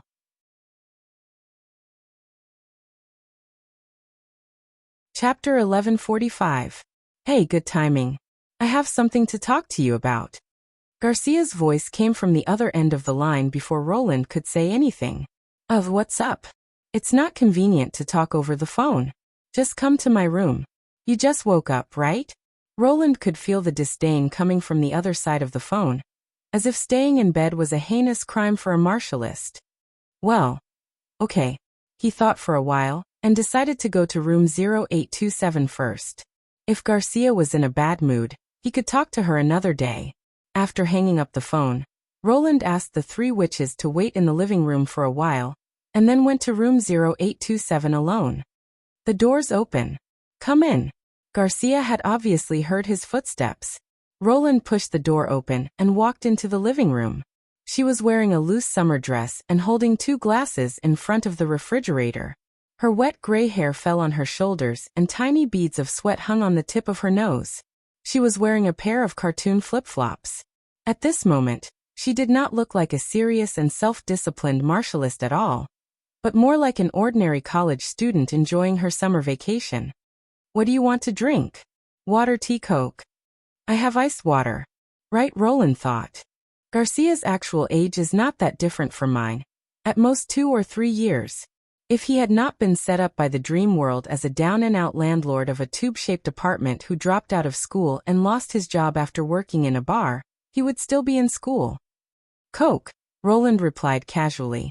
Did you just finish your morning exercise? Do you think everyone is as lazy as you? Roland was slightly stunned. She was obviously so unguarded, but she still spoke as if she had just met him. It was a miracle that she could live until now. But after knowing her for so long, Roland was sure that she was not in a bad mood at the moment. In fact, she was even in a good mood. Did it have something to do with what she wanted to say? Here, ice green tea. Garcia put the drink in front of him. I think I just said Coke. Roland raised his eyebrows. You don't exercise in the morning, so drink less sugary drinks. The evolution of the force of nature has nothing to do with the size of the body. Even a person who looks thin and weak can explode with great power. This also meant that it was unable to help you reshape your body. If you wanted to compete on the stage in the future, it was better to be careful. A well-proportioned martial artist is always more popular than a fat one. If that's the case, then don't list this option. Roland rolled his eyes and asked snappily, So? You didn't call me here just to talk about my figure, right? And I've said it before, whether it's a celebrity martial artist or a martial arts competition, I have no interest in it at all. Eradicating evil and protecting the world is something that only needs to be shouldered. I don't need fame. Just let me be a nameless guardian. If he really became famous, he would be recognized wherever he went. How could he rob other people then? Unbelievable. Garcia suddenly lowered her voice. She stared at Roland and said slowly, I thought that you would never say such words. Of course, my master once taught me that you should pay attention to what a person says, but what a person does. If I didn't know what you've done, I probably would have taken these words as shameless bragging. But it's true. Roland naturally understood what she was talking about. Since he had tasted the sweetness of robbing fallen evils, he and the tequila witches began to clean up the hidden low-level fallen evils in the city. During the day, Faldi and the others would search and locate the fallen evils, and at night, he and the combat witches would kill the fallen evils. In addition to the mutated force of nature, they often earned a lot of extra income. In order to avoid being noticed, he would only take some cash or unidentifiable belongings. At the same time, he would occasionally hand over some force of nature to the Martialist Association. After all, the association was also monitoring the movements of the fallen evils. If they found that a large number of fallen evils died inexplicably and the force of nature disappeared, it would probably cause a commotion, and he would be involved in trouble. Therefore, it was safer to voluntarily give up some of the obviously exposed targets. In addition, he was also the most active in accepting the wanted and erosion orders issued by the association. According to Garcia, he was the newcomer who had fought with the fallen evils the most, even more than many official members. Moreover, according to the intelligence, the fallen evils had already noticed the emergence of a strong enemy, and were trying to find out his identity and whereabouts.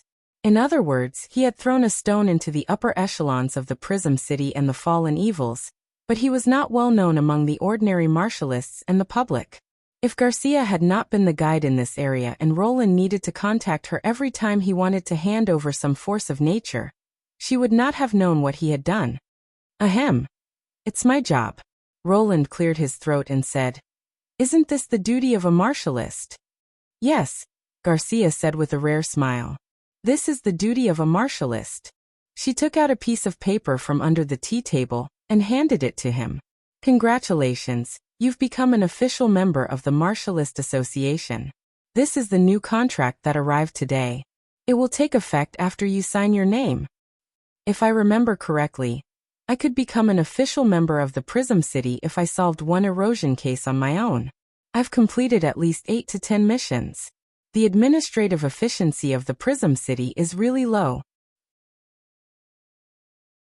Roland curled his lips and signed his name at the end of the contract. Because the Martialist Association is an international organization. So I'm the same as you now. No. Garcia shook her head and pushed another small booklet towards him. To be precise, you're more powerful than me. Roland curiously flipped open the little book, and could not help but be slightly stunned. This is a hunting license. She stopped smiling and said word by word. It's only granted to extraordinary people who are talented in fighting and determined to fight against evil.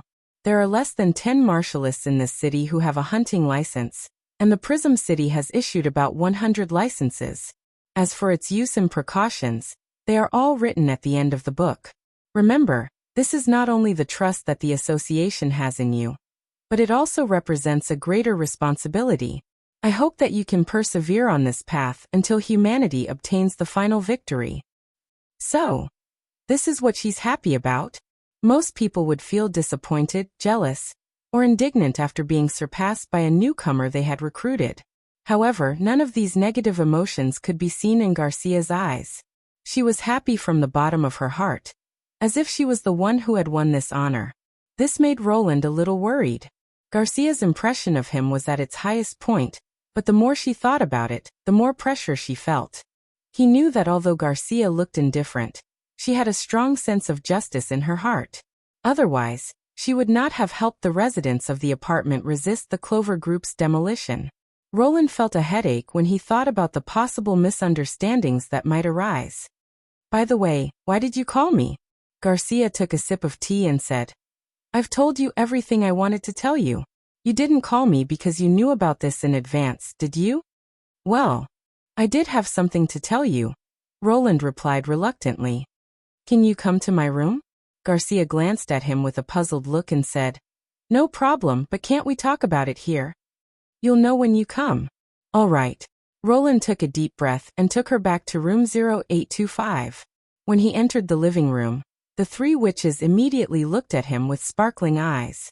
At the same time, he felt an indescribable chill on his back.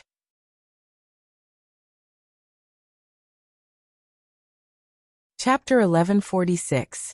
She actually called the police instead of notifying the Martialist Association. Was this her last mercy?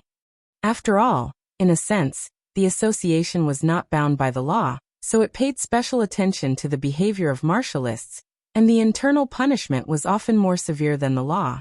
No. Roland twitched the corner of his mouth. Why is she still thinking about this at this critical moment? I don't know if I should call the police or deal with it internally.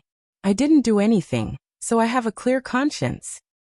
Anyway, I have to calm her down first. Call. The police? Roland pretended to be surprised. Why? Why are you asking me why? Garcia said exasperatedly. What did I tell you before?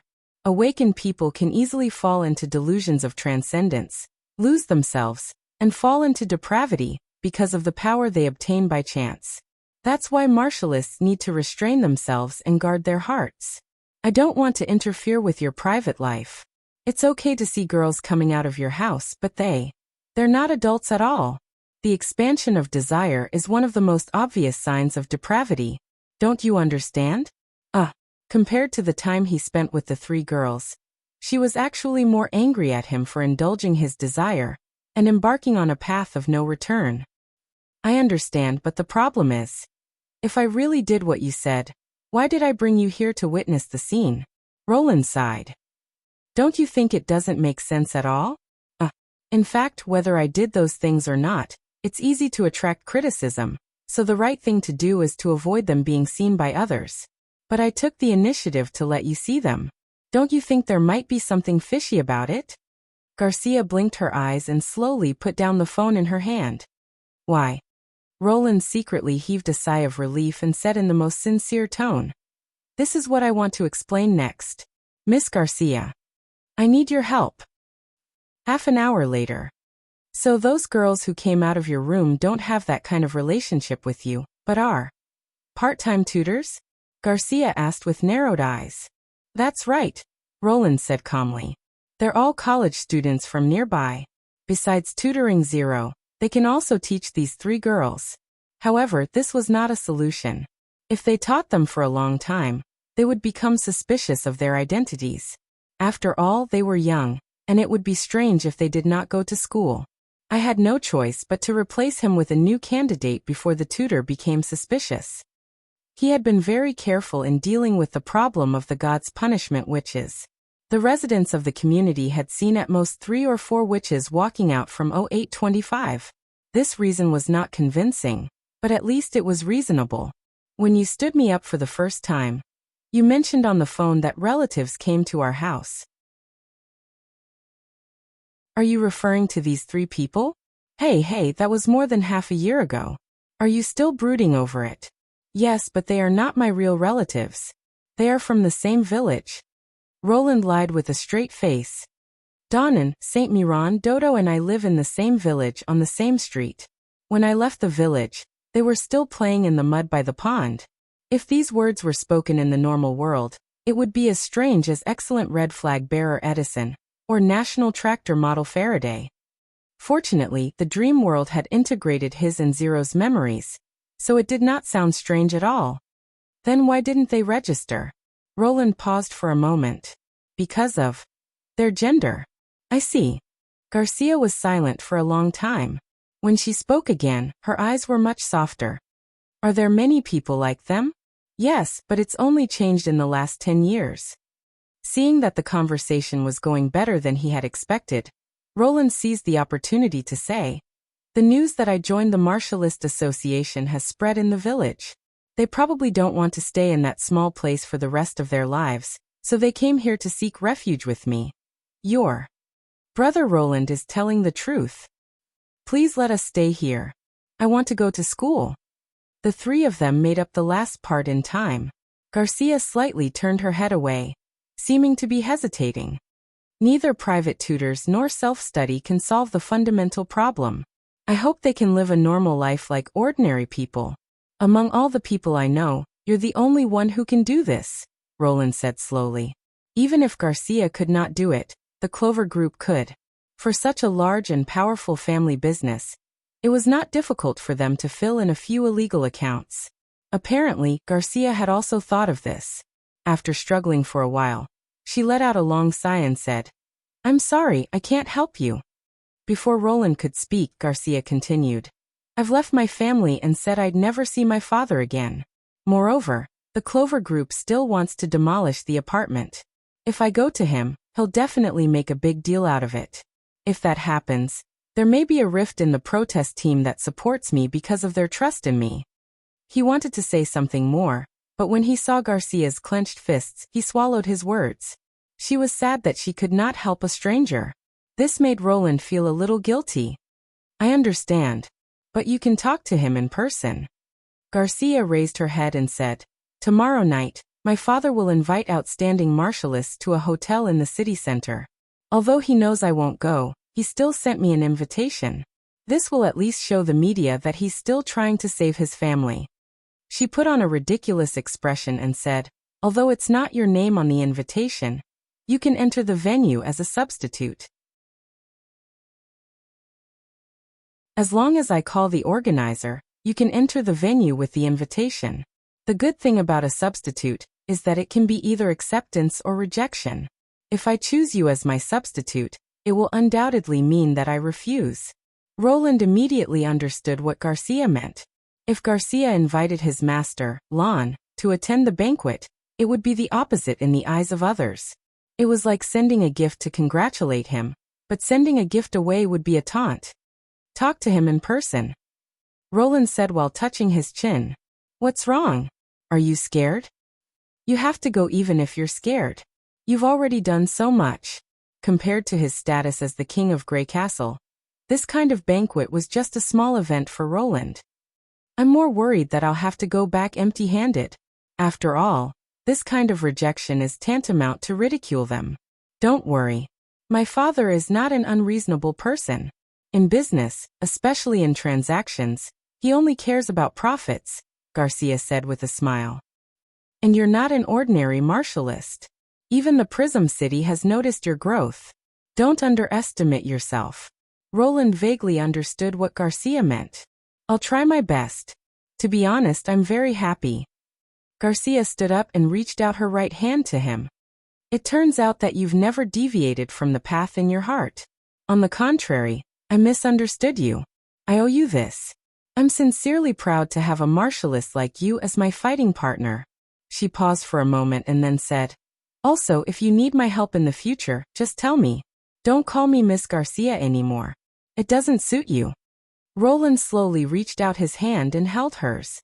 Although most of what he said was a lie, he did not forget his goal for a moment. He wanted to break the shackles of the divine will, discover the truth of the world, and save mankind from the endless battle of destiny.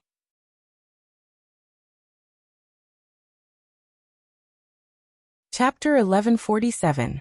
Due to the difference in the flow of time, They could sleep for 2 days at a time. The next day, after arranging for the gods' punishment witches, Roland drove the 3 witches to the Crown Hotel in the center of the city for the banquet. Your Majesty, can we really eat whatever we want there?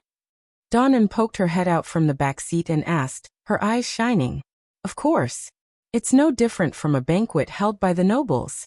You must have attended many banquets like this in the Union, right? But we can't eat whatever we want at those banquets. Can't we? Roland asked curiously. Yes. Saint Miron, who was sitting in the passenger seat, nodded. Those who are invited to the banquet are all important people. Making friends is more important than eating. No one wants to talk to someone with a greasy mouth. Eating without restraint will only invite ridicule. If the banquet is long, most people will choose to eat first before going to the banquet. She swallowed her saliva and said, if this behavior will damage His Majesty's reputation, we can totally tolerate it. Roland glanced at the 3 witches through the rearview mirror and could not help laughing. Don't worry. When have I ever gone back on my word? This is not the Union, nor is it the King's City of Grey Castle. We're playing the role of ordinary people. As long as we don't disturb others, we can eat whatever we want. Then, can I sneak some food back? Dodo asked excitedly. There are many sisters who also want to experience the standard of banquets in this world. Just don't be discovered, Roland said casually. When the time comes, follow me. Don't stray too far away from me. If anyone tries to talk to you, just pretend you didn't hear it. I'll deal with it. Yes, Your Majesty, the 3 witches said in unison. About half an hour later, they arrived at their destination. As soon as they entered the door, Roland felt the difference. Almost all the luxury cars parked around the front yard of the hotel were worth at least $1 million. The clean paint on the cars was as shiny as a mirror. In contrast, the van he drove was quite eye-catching. Although robbing fallen evils made a lot of money, it was still several orders of magnitude lower than that of a real capitalist. In order not to attract attention, the van he bought was only an ordinary brand, which would not attract much attention no matter where he went. However, here he was the most eye-catching one. Sir, the hotel doesn't accept outsiders today. May I ask if you have an invitation letter? After parking the car at the entrance, the receptionist quickly walked up. Roland took out the card Garcia had given him and waved it in front of him. Welcome to the Crown Hotel. The venue is on the top floor, and there are people in the lobby to receive you. The man smiled warmly and said, Please let me park your car. Roland sighed inwardly. No matter what these people thought, they were still polite on the surface. When he led the witches into the magnificent lobby, the 3 witches were much calmer than he had expected. Perhaps spacious and bright buildings were not rare in the tequila era. After all, stones of lighting were once common in the upper echelons of the witch empire. For example, the crystal chandelier overhead, which looked very expensive, was probably just an ordinary item in the palace where the 3 chiefs resided. Roland was amused when he thought that the magnificent decoration was not even comparable to a few cream cakes. The appearance of the witches immediately attracted the attention of several people. It seemed that no matter which world they were in, their appearance was enough to attract people's attention. After a more detailed inspection, the receptionist scanned the card and reported to him through the walkie-talkie. Then she handed the invitation card back to him. Mr. Roland, sorry to keep you waiting. May I ask if these 3 ladies are your cousin? Roland shrugged and said. Garcia told me that relatives are allowed to enter the hotel. I see. Please follow me. The receptionist escorted them into the elevator and pressed the button for the top floor. She then placed her hand on her chest and saluted outside the door. Have a good time tonight. After a while, the elevator suddenly lit up. The wall that surrounded them suddenly disappeared under their feet. The afterglow of the setting sun shone into the elevator, and at the same time, a city full of tall buildings came into view. The buildings formed an unbroken horizon. Even as far as the eye could see, there were still rows of walls of buildings. Only then did the witches exclaim in a low voice. Even the 3 holy cities combined are not as big as this city, Dawn said in a low voice. No matter how many times I see it, it's hard to imagine that mortals without magic power could create all this. The miracle building that you want to build is also for commemoration, right? Saint Miron looked at Roland. He smiled non-committally. Although he had never told anyone about his origin except for Anna, it was common knowledge among the tequila witches that he came from a place similar to the dream world. Otherwise, they could not explain why he was so familiar with this incredible world.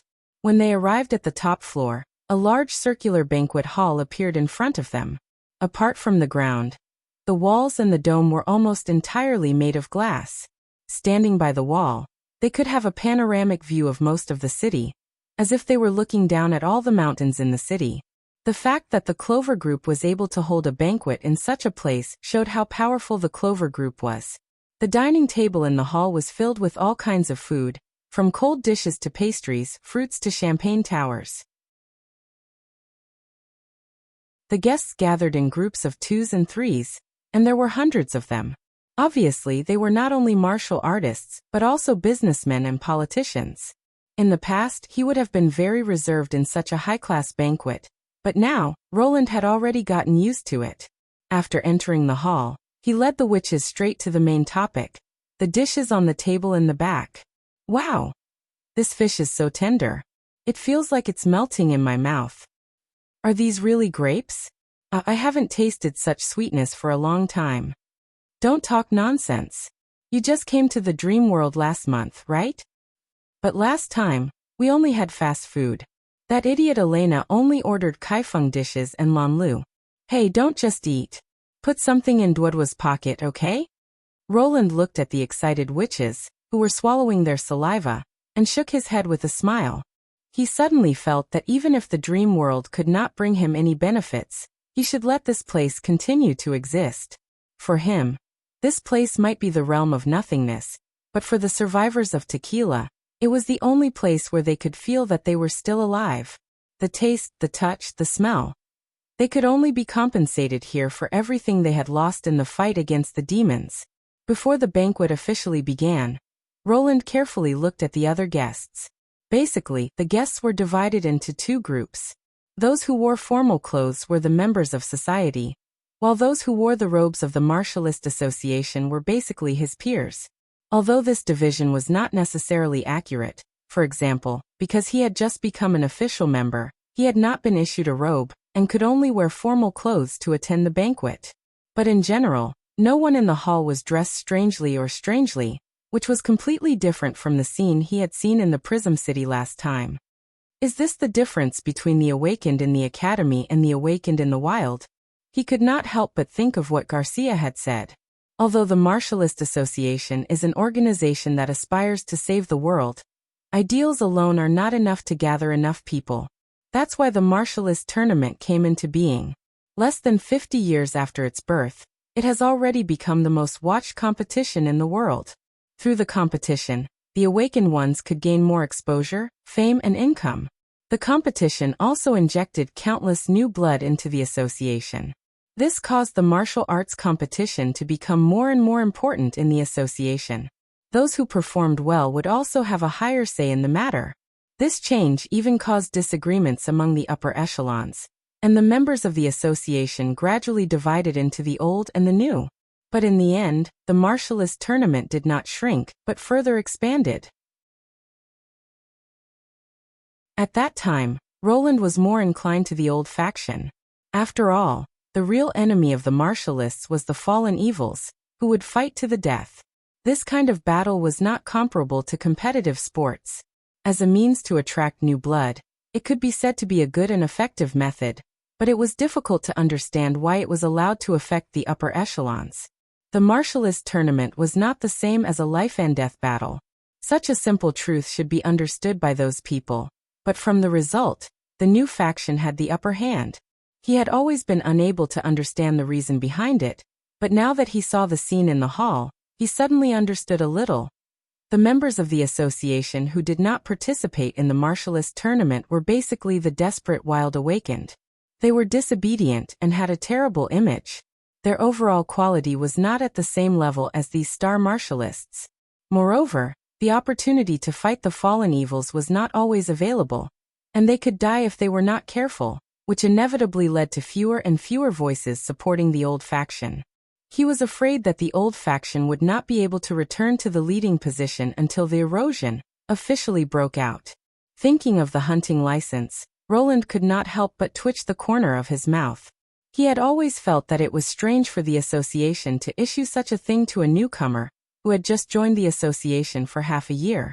No matter how outstanding his performance was, he should not have been able to enter the top 100 of the association.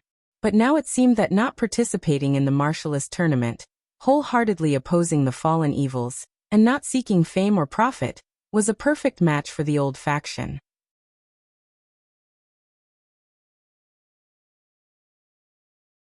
Chapter 1148. While Roland was sizing up the crowd, someone in the crowd was also sizing him up. So, did you find anything about him? Carwin asked his subordinate in a low voice. Yes, the subordinate whispered. His family background is very ordinary. It was only a coincidence that he became Miss Roland's neighbor. There's no record of Roland on the martial arts ranking list, so he should have never participated in a match. It's been 3 months since he joined the Martialist Association. It's not a common situation. Although Carwin had not awakened the force of nature, he was no stranger to the Martial Arts League. As the most popular event, most people were familiar with its rules and regulations. Except for the Martialist Tournament, which was held once every 2 years, all the other tournaments could be regarded as tryouts. They were so varied that even the newly awakened could participate in a junior tournament every month. Generally speaking, a rookie who had just joined the association would be eager to compete on the stage in order to improve his ability and ranking. After all, it meant a higher status and income. Only those awakened ones who joined the awakened halfway would be resistant to this kind of competition where they could display their abilities in public. Of course, the credibility of this reason was also questionable. He believed that those arrogant fellows had committed crimes and were unwilling to expose themselves in front of the camera. As Garcia's elder brother, Carwin was naturally very concerned about his sister's surrogate. As far as he knew, Garcia was definitely not a person who was easy to get close to. Because she was so persistent in her beliefs, there was an invisible wall between her and others. If they wanted to cross it, it would be extremely stressful for both of them. Therefore, there were very few people who could win her trust. Carwin was not surprised that Garcia had fallen out with her father. She might be a qualified martialist, but she was definitely not a qualified businesswoman. However, this was not the only reason why he investigated Garcia. It was just one of the reasons. The other main reason was the VIP seats in the front of the banquet hall. He looked towards the first row of seats, only to see a woman dressed entirely in white sitting there. She wore a martial arts robe that didn't have any decorations on it, which made her seem even more ethereal and refined. Her long black hair cascaded down her back like a waterfall. Just looking at her back was enough to amaze people. Fei Yuhan was the most dazzling star of the martial competition. It had only been 5 years since her debut, but she had already made it to the finals of the martial competition twice. Although she had yet to win the championship, most people thought that it was just because she was too young and inexperienced. As long as she had enough time, the title of the strongest would definitely be hers. With such outstanding talent, she was regarded as the representative of the new generation of geniuses. It was even rumored that the day she won the championship would be the day she would enter the upper echelons of the Prism City. Carrie had thought that a person like her would ignore the Clover Group's invitation. She had not expected that she would attend the banquet in person, which surprised her father. With Fei Yuhan's attendance, this banquet would definitely become the most eye-catching headline in recent times. However, when he finally found a chance to talk, he was entrusted with an unexpected task. Carwin suppressed his distracting thoughts and slowly walked up to the man. "Miss Fei Yuhan, the thing you asked me to find out. You don't have to repeat yourself. I heard everything," she interrupted, then smiled. "Thank you. Did you hear that?" Carwin looked back in surprise at where he had come from. He was almost 10 meters away from her, and he was in the noisy banquet hall. Could a martialist really have such acute senses? She was simply inhuman. Of course not. Even if my ears could hear everything, my brain wouldn't be able to process it. Fei Yuhan probably noticed his bewilderment and explained, which she rarely did. When your subordinates approached you, I intentionally increased my vigilance. After that, as long as you concentrate, you can reconstruct the entire conversation through the shape of your mouth, your voice, and your facial expressions. It's not difficult for most martialists to do so. I see. You're indeed the strongest martialist, Carwin said with an uneasy smile. The strongest? Her voice was as melodious as a wind chime. I haven't won that trophy yet. Sooner or later, it's just a matter of time. Apart from you, who else can step into the ring of the martial competition in the first year of their awakening? Even the defender of the Prism City. Carwin's voice gradually trailed off. Even though Fei Yuhan looked like she was listening, the faint smile on her face made him feel as though he was being ignored. It was as though she was just being polite, but in reality, she was not interested in what he was saying, and did not want to continue the conversation any further. He suddenly realized that Fei Yuhan's "thank you" actually meant that the conversation was over. The latter part of the explanation was just for the sake of the organizer, the Clover Group, but it was only enough for him to say a few more words. Thinking of this, Carwin could not help but feel angry. He, who was sought after everywhere he went, had never been treated like this. However, just as his anger rose, Carwin forcibly suppressed it. The Clover Group could not afford to offend the Martialist Association. It was closely related to the national government and various industries. Otherwise, his father would not have spent so much money to befriend these people. He forced a smile, turned around, and left the VIP area. Of course, this slight change in his expression did not escape Fei Yuhan's eyes. However, she did not care about what these ordinary people thought. In the face of the erosion, wealth and power were of limited importance. The only thing they could rely on was their own strength. She looked in the direction of Roland again. She had agreed to attend the banquet because she was following her master's instructions. She did not know why she would waste her precious training time to attend such a social event. It was not until the appearance of that man that her attention was drawn. When the Awaken's heart of nature reached a certain level, they would be able to roughly sense the level of their opponents.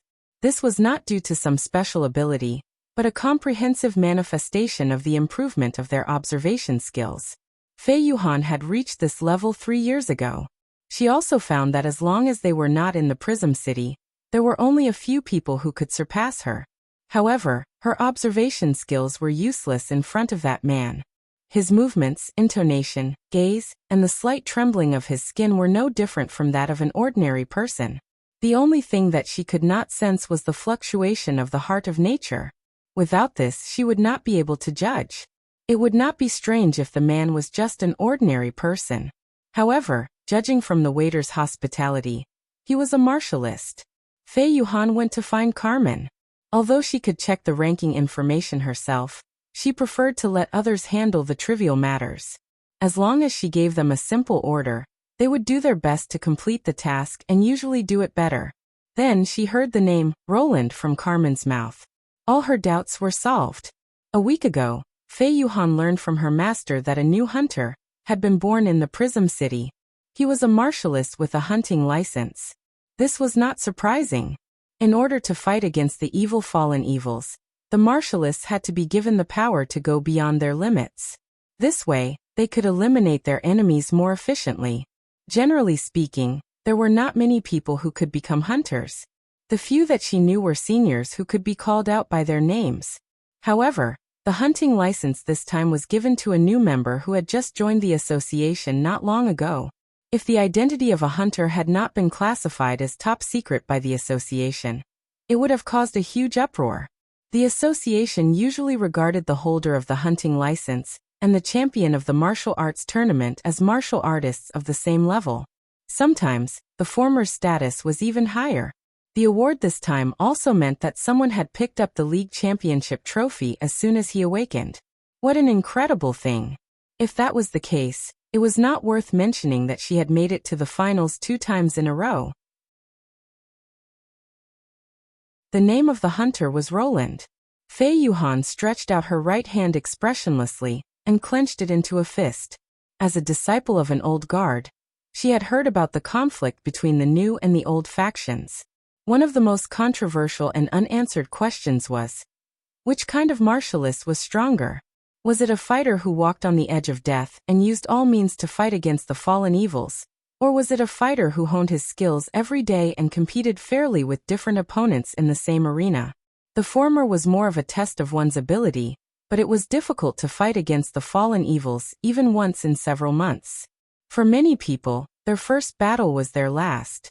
Although the latter could spend a lot of time on cultivation, the rules set out for safety reasons not only limited the martialist's performance, but also formed habits in their thoughts and actions. When encountering a relentless opponent, it was easy to get flustered. There were many supporters of the two theories, but it was difficult to find an answer through practice. Now there seemed to be a standard to measure it. Roland, who had never participated in a martial arts contest, and had been fighting fallen evils since his awakening, undoubtedly belonged to the old faction. Fei Yuhan, on the other hand, belonged to the new faction. This was probably why her master had asked her to attend this banquet. As a fellow member of the association and the representative of the two factions, it was always good to get acquainted with her.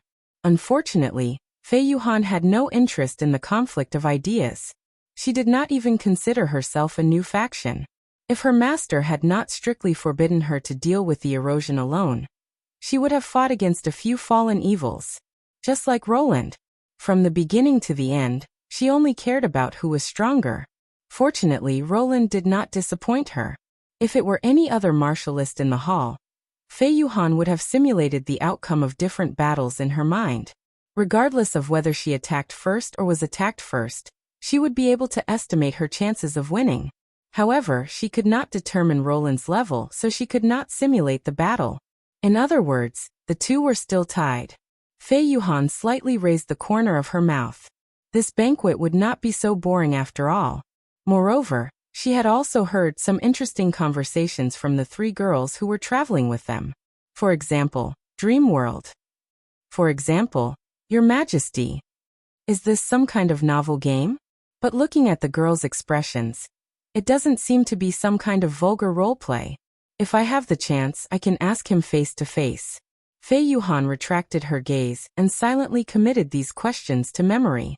After plundering every table, Roland finally found the person he was looking for.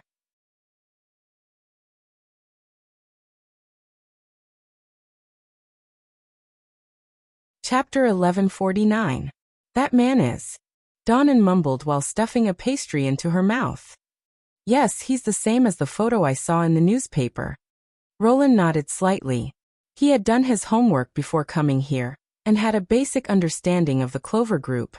It was Guard, a member of the board of directors of the Clover Group, and the president of the construction department. He ranked fifth in the family and was also Garcia's father. He had thought that he would see Wimbledon 3, but it turned out that Zero did not devour the poor king of Grey Castle. At the same time, he also confirmed that the residents in the Soul Building had been completely accepted by the Dream World, and formed a self-consistent set of memories and interpersonal relationships.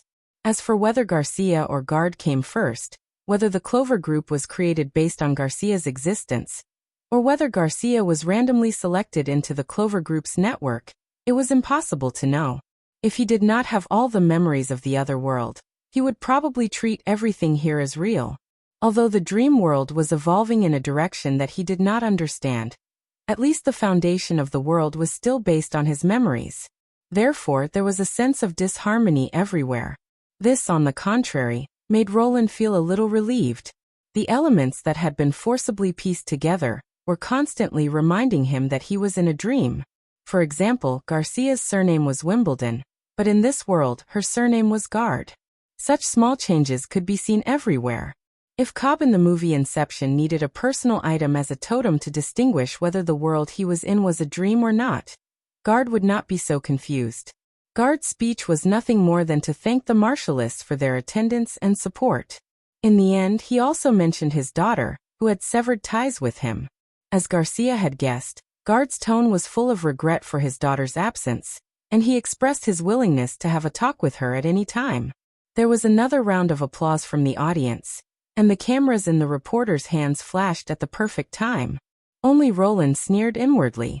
After all, As long as he gave up the renovation plan of the apartment or gave her sufficient compensation, Garcia would not have made a fuss with him. After the speech, it was time for a toast. Roland had been waiting for this moment. Let's go. We'll come back later. He gestured to the witch, picked up a glass of champagne, and walked toward Guard. Mr. He, thank you for coming tonight. I'll need your support for the green space project in the future. You're flattering me. We've been working together for so long. Why are you still being so polite? Miss Yuhan, are you satisfied with the new dojo built by 3 Leaves in the Southern District? I've never been there. Ah. Haha, you will definitely be able to stand on it this year. When Guard walked out of the noisy crowd after toasting the guests in the front row, Roland stepped in front of him and blocked his way. You are. The other party was visibly taken aback. Roland, Garcia's representative, he answered straightforwardly. Oh, it's you. Nice to meet you. Guard's expression quickly returned to normal. He turned around and picked up a glass of wine from the waiter. Those who can awaken the force of nature are all born lucky. I really envy you young and promising people. Roland clinked glasses with him, but did not drink the champagne. I have something to talk to you in private. Roland's words were somewhat rude. In terms of age, Roland was obviously an elder, and in terms of social status, a director of a large corporation was not much lower than a celebrity martial artist, not to mention a newcomer like Roland who had just entered the industry. Guard could not help but frown.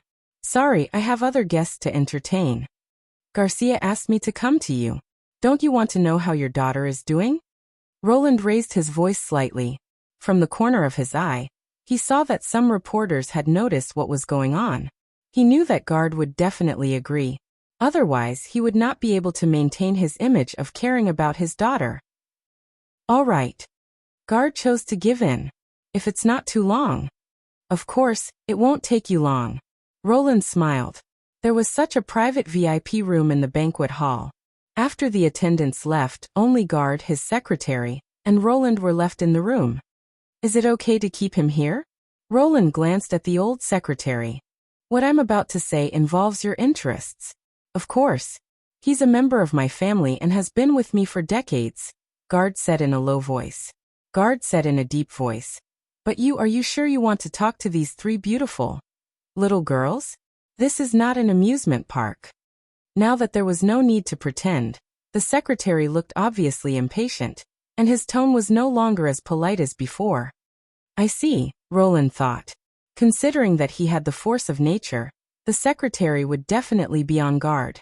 Although the man was old, judging from his movements and standing position, he was most likely an awakened as well. Because what I want to talk about is about these 3 girls. Roland shrugged. To make a long story short, it's a deal. They're unregistered residents, and I need you to register them as legal residents and arrange for them to study in a good high school.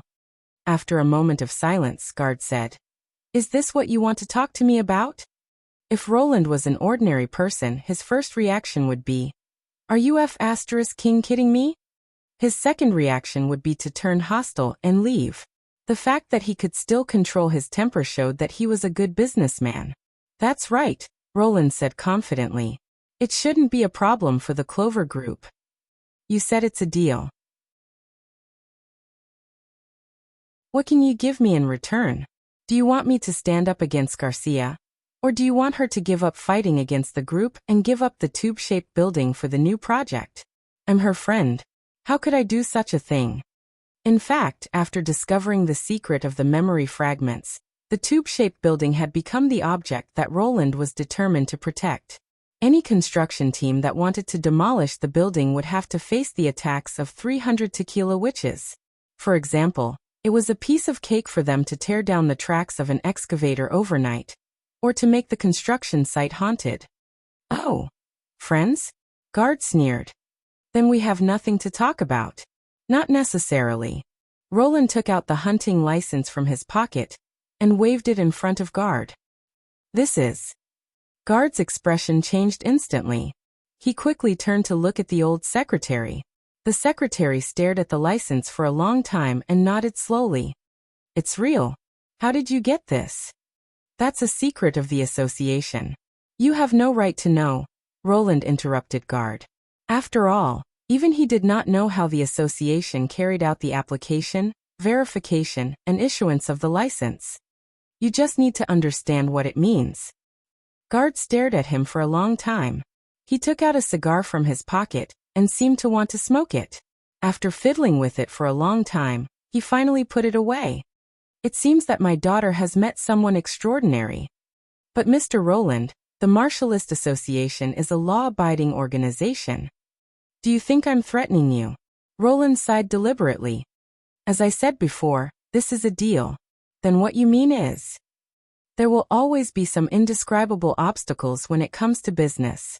It's easier to deal with those in the open, but it's not so easy to deal with those in the dark. Am I right? Roland held up a finger. A chance to solve the problem. That's the price I'm offering. But not just anyone. First, the target must be the criminal. Second, the target must not be in the open. Finally, the target must be a threat to you. I have a way to verify the above 3 points, so don't take any chances. In this way, the association will not care too much about this matter. Of course, it's best if the higher-ups know nothing about it. To put it simply, it was a gangster leader. Such a person usually had a large number of subordinate gangs under his control. Normally, it would take a long time to collect evidence, set up an ambush, arrest, and trial, during which the company might suffer a huge loss. It would be much easier to solve the problem by violence. Judging from the look in Guard's eyes, Roland knew that he must have encountered several similar cases. Guard hesitated for a moment. Mr. Roland, if you're serious, then the value of the 3 accounts is not equal. Roland could not help but chuckle. Garcia was right. Don't worry, my father is not an unreasonable person. When it comes to business, especially transactions, the only thing he cares about is his own interests. Now he knew when to advance and when to retreat.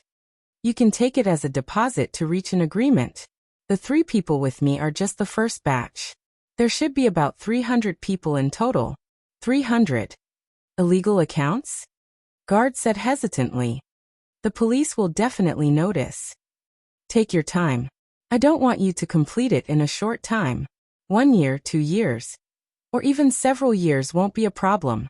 After all, this agreement is valid for a long time. According to Celine, not everyone could concentrate on studying. For people like Elena and Phyllis, it would be better for them to follow him to rob fallen evils to earn a living. In that case, I might be able to do it. Then let's have a pleasant cooperation. After the old secretary took photos of the witches, the deal was sealed. Although it would not write down any written contract, Roland knew that it would not easily break its promise. When he was about to leave the room with the 3 witches, Guard suddenly stopped him. Wait. Anything else? Roland turned around. How's my daughter, Garcia? Doing? Guard hesitated for a moment before he asked. I've called her many times, but she didn't answer. Don't worry, she's having a good time, Roland replied. Looking at the closed door, Guard finally lit a cigar. After a long while, he asked in a low voice, Is this man really just an ordinary person? I have the same feeling. The silent secretary nodded. That kind of high and mighty attitude doesn't seem to be faked. Ordinary people usually showed timidity, flattery, arrogance, and pretended to be tough in front of him. This was caused by the gap in age, wealth, and social status. The force of nature could not change a person's temperament, especially for a newly awakened person like Roland. However, Guard did not see any discomfort in Roland. Instead, Roland looked natural, relaxed, and looked down on him as if he had been in this situation countless times. But how could this be possible? Guard was about the same age as Garcia, in his 20s. For the first time, Guard found that he could not see through a person at all. You shouldn't have made such a deal, Saint Miron muttered after leaving the cubicle. After leaving the cubicle, Saint Miron muttered, You are the king of 2 worlds. The way he looked at you was too rude. If Lady Alethea was here, she would have put her sword to his neck, Dodo echoed. Since he's the king, he should do whatever he wants, Donnan objected. Just like Lady Alice, she doesn't care about other people's opinions. Roland did not know whether to laugh or cry when he heard these words coming out of the mouth of the little girl, who looked so different from him. Well, it's because my minister can't enter the dream world. And as I said, don't call me your majesty. Yes, brother Roland. The three witches immediately corrected themselves. By the way, are we going back now? Donnan looked at the buffet at the back of the hall, and unconsciously licked her lips. The banquet will probably last until late at night, but it's not good to keep the other witches waiting for too long. Roland looked up at the darkening sky with amusement. Let's eat for half an hour, and leave at 8 o'clock sharp. Yes, your majesty. The three witches looked at each other, and excitedly ran to the table. They really look like underage children. Roland could not help sighing in his heart. He followed them slowly and picked up the glass of champagne that he had not touched. When he was about to drink it, he remembered that he had driven here, so he had no choice but to put it down reluctantly. Just as he raised it up and put it down, the pale golden champagne suddenly changed. A bright red undercurrent appeared out of thin air, like ink dripping into a glass, spreading out in circles along the swirling wine. But it did not dye the champagne the same red color. Instead, it gradually condensed into a line of distorted text, appearing extremely abrupt and strange. Don't forget our agreement. It was a short sentence, but it made Roland break out in a cold sweat. He subconsciously wanted to throw the glass away, but he forcibly suppressed his impulse the moment the glass left his hand. He pulled it back so hard that it even cracked the leg of the glass.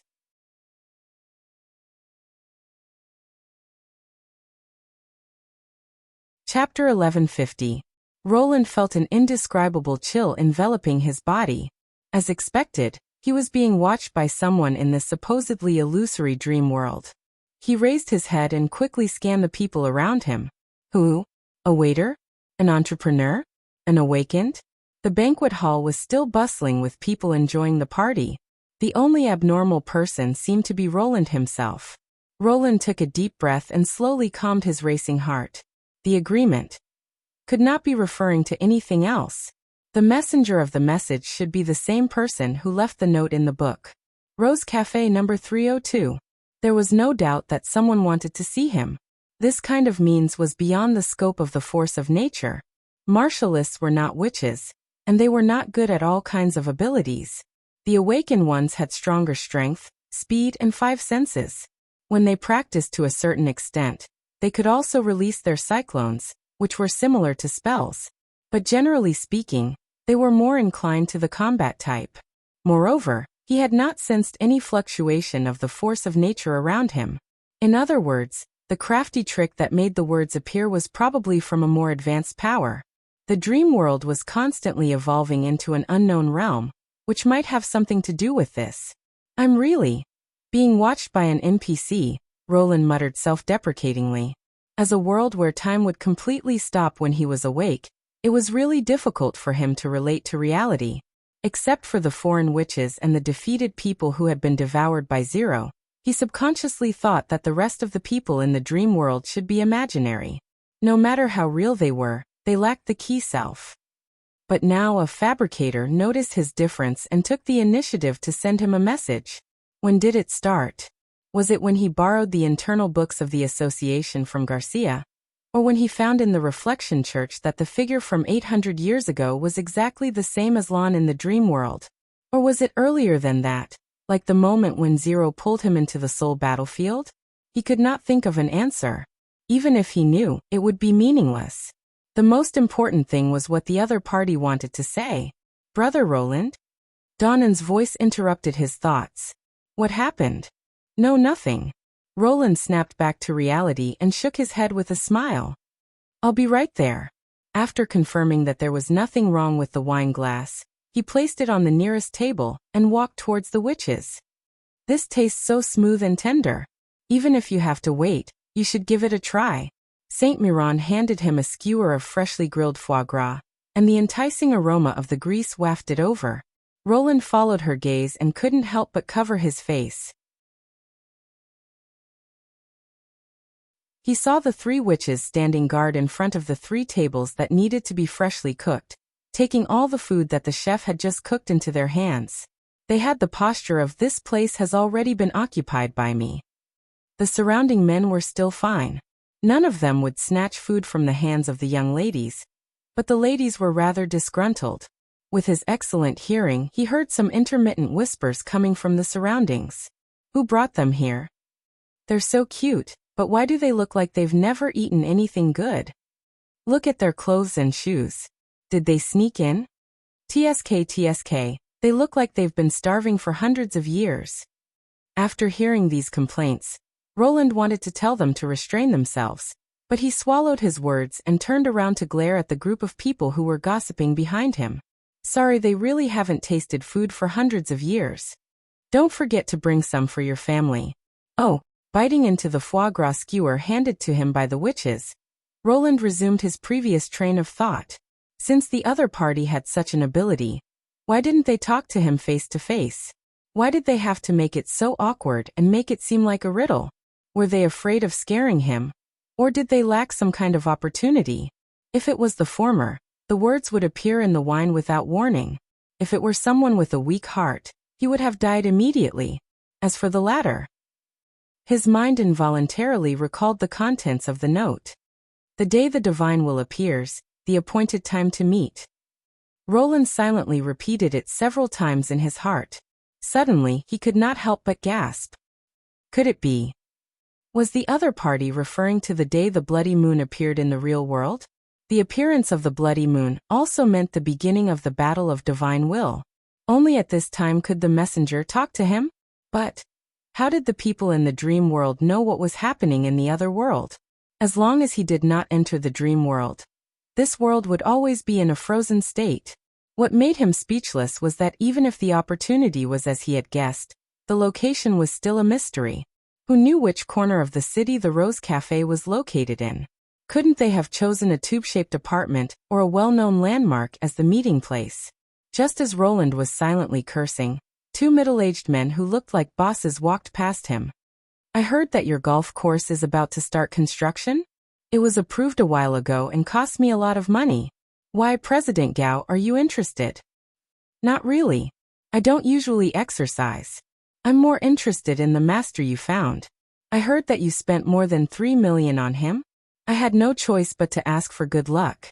People in our line of work only hope that everything goes smoothly. We can earn more money after we spend it.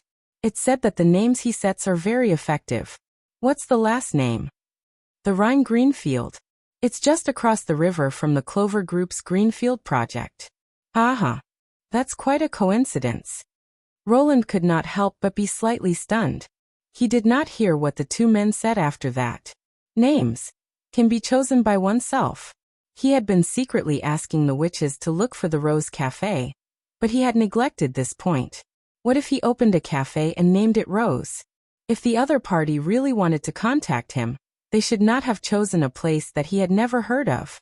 On the other hand, since the other party could directly display the words in the wine glass in his hand, it should not be difficult for them to find out that he opened a cafe. He had already rented the second floor of the warehouse. As long as he rented the two shops next door, he would have enough space to set up the cafe. He could even go one step further.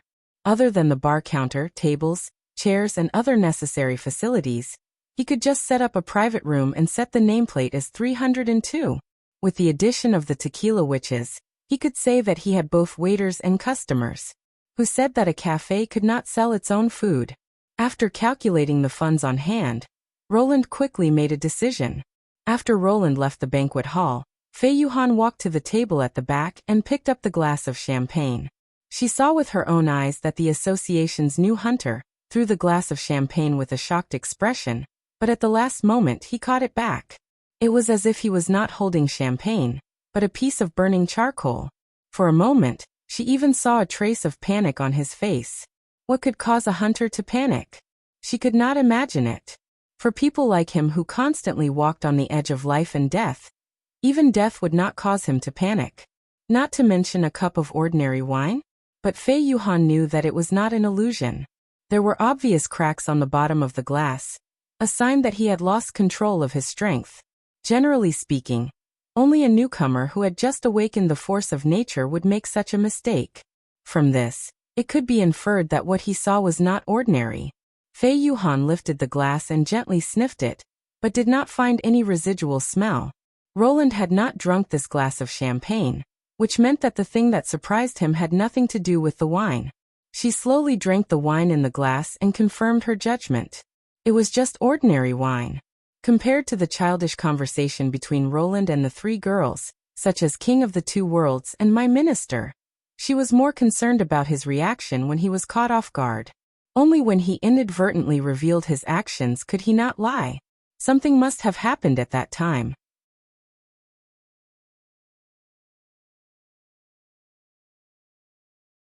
Chapter 1151. The next morning, when Roland walked out of his bedroom and into the castle hall, the tequila witches, who had just disconnected, raised their elbows to greet him with the highest etiquette of the Union. "Good morning, Your Majesty. Thank you for your hospitality. Last night was the best experience I've had in a century. I'll look forward to my next reunion with the Dreamland in the final battle." "What happened last night?" Anna asked curiously after the god's punishment. Witches left the castle with happy and contented faces. "A sumptuous high-end banquet," Roland said with a smile. With Donnan's help, Dodo had gobbled up nearly half of the food on the table. Fortunately, a banquet of this scale would not care about how much the guests had eaten. Even if the food was thrown away, it would be immediately refilled. If it had been an ordinary buffet, the waiters would have long been eyeing the food.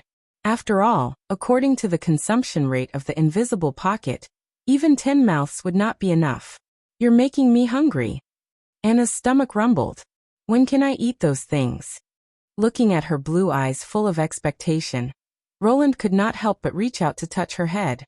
"In a few years you'll definitely be able to eat." High-end delicacies were mainly reflected in the ingredients. Modern people could enjoy delicacies from all over the world because of the developed transportation network.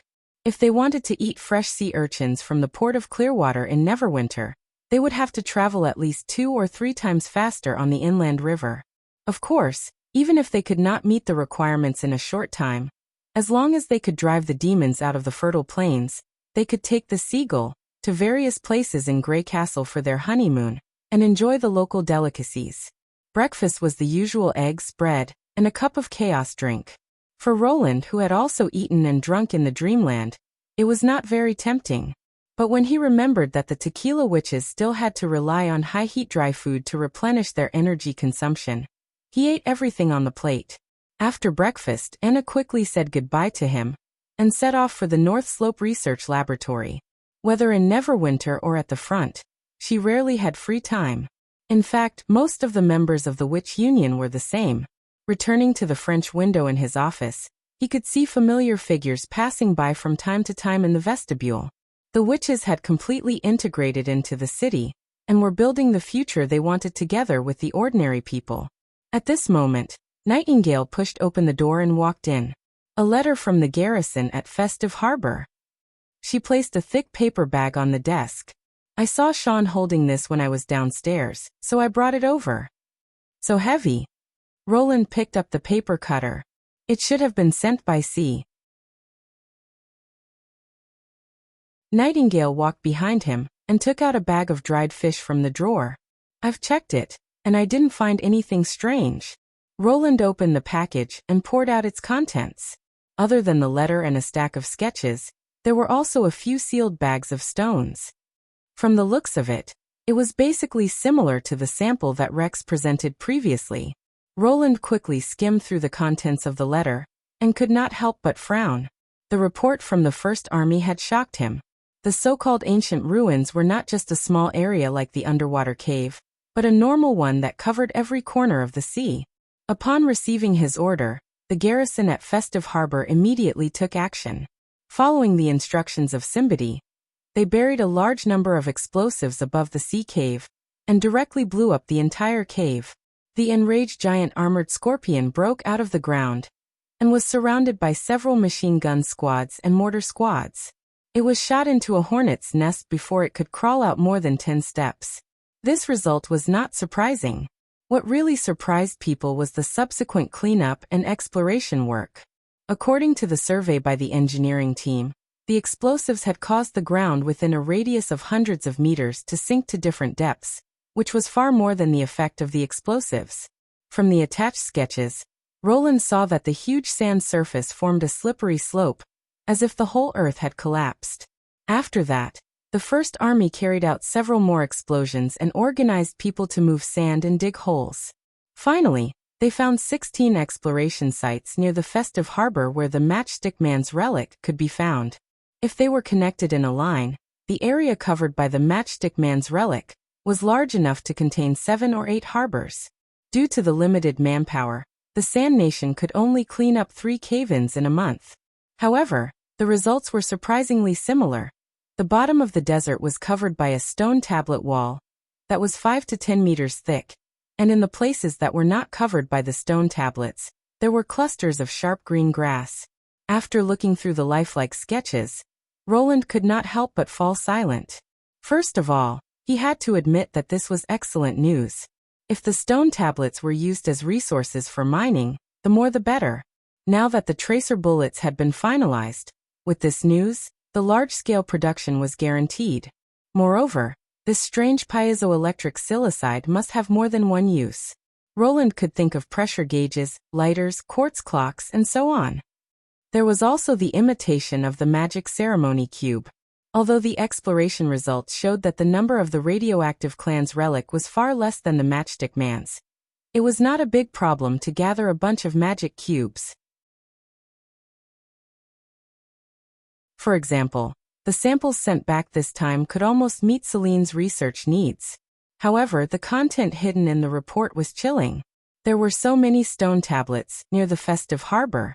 How many stone tablets would there be in the endless cape? If they were the remains of silicon-based creatures, the greater the number, the more tragic the war was. Moreover, the soil structure of the 3 cave-ins was almost the same, indicating that they were formed at the same time. An incredible picture gradually formed in Roland's mind. Perhaps the desertification of the southernmost region was not caused by the lack of water, and the Silver Stream was not an underground river from the beginning. It used to be lush and green, no different from other places on the continent. Until the war spread to this place. An astonishing number of Matchstick Men were killed by the radioactive clan. Their bodies were spread all over the ground. This could be confirmed by the murals in the Temple of the Cursed, where the radioactive clan finally seized the relics of the gods and won the war. The key was that after the Battle of Divine Will, the bodies of silicon-based creatures would not decay as quickly as the bodies of carbon-based creatures. Instead, they would become nutrients for the soil and return to the biosphere. Layers of the bodies were piled up on the grass. The thickness of the bodies might be several stories higher than that of a building. The river was blocked, the forest was crushed, and most plants lost their living space. Only vines could climb up through the cracks and absorb the precious sunlight. The ecology of the southernmost region was destroyed, but nature was always tolerant. Whether organic or inorganic, they would eventually become part of the world. Hundreds of years later, the top layer of the bodies gradually weathered and became sand, which then fell down layer by layer. The sand moved with the wind until all the holes were filled up. During this process, the vines growing in the cracks died one after another. Only in the open space that was not covered by the Matchstick Men survived. The large number of plants resisted the erosion of the sand and turned the gravel into soil again. Hundreds or even thousands of years passed. The countless bodies on the top layer gradually piled up into a desert. They isolated the bodies on the bottom layer from the sea wind and piled up the shoreline more than 10 meters high. The flowing effect of the sand dune kept the pressure on the bottom layer constantly changing. The steels glowed and extinguished again and again. This extremely long alternation could not guarantee the diversity of plants, but it allowed some grasses with a long growth cycle to survive. The open space became the Silver Stream oasis and nurtured the Iron Sand people of the Majin clan. In other words, the current Iron Sand City and the festive harbor were built on weathered corpses. This scene made Roland shudder. He even hoped that he had guessed the wrong direction. If the Battle of Divine Will really had no end, How many people would be sacrificed in this world? Under the earth, in the depths of the sea.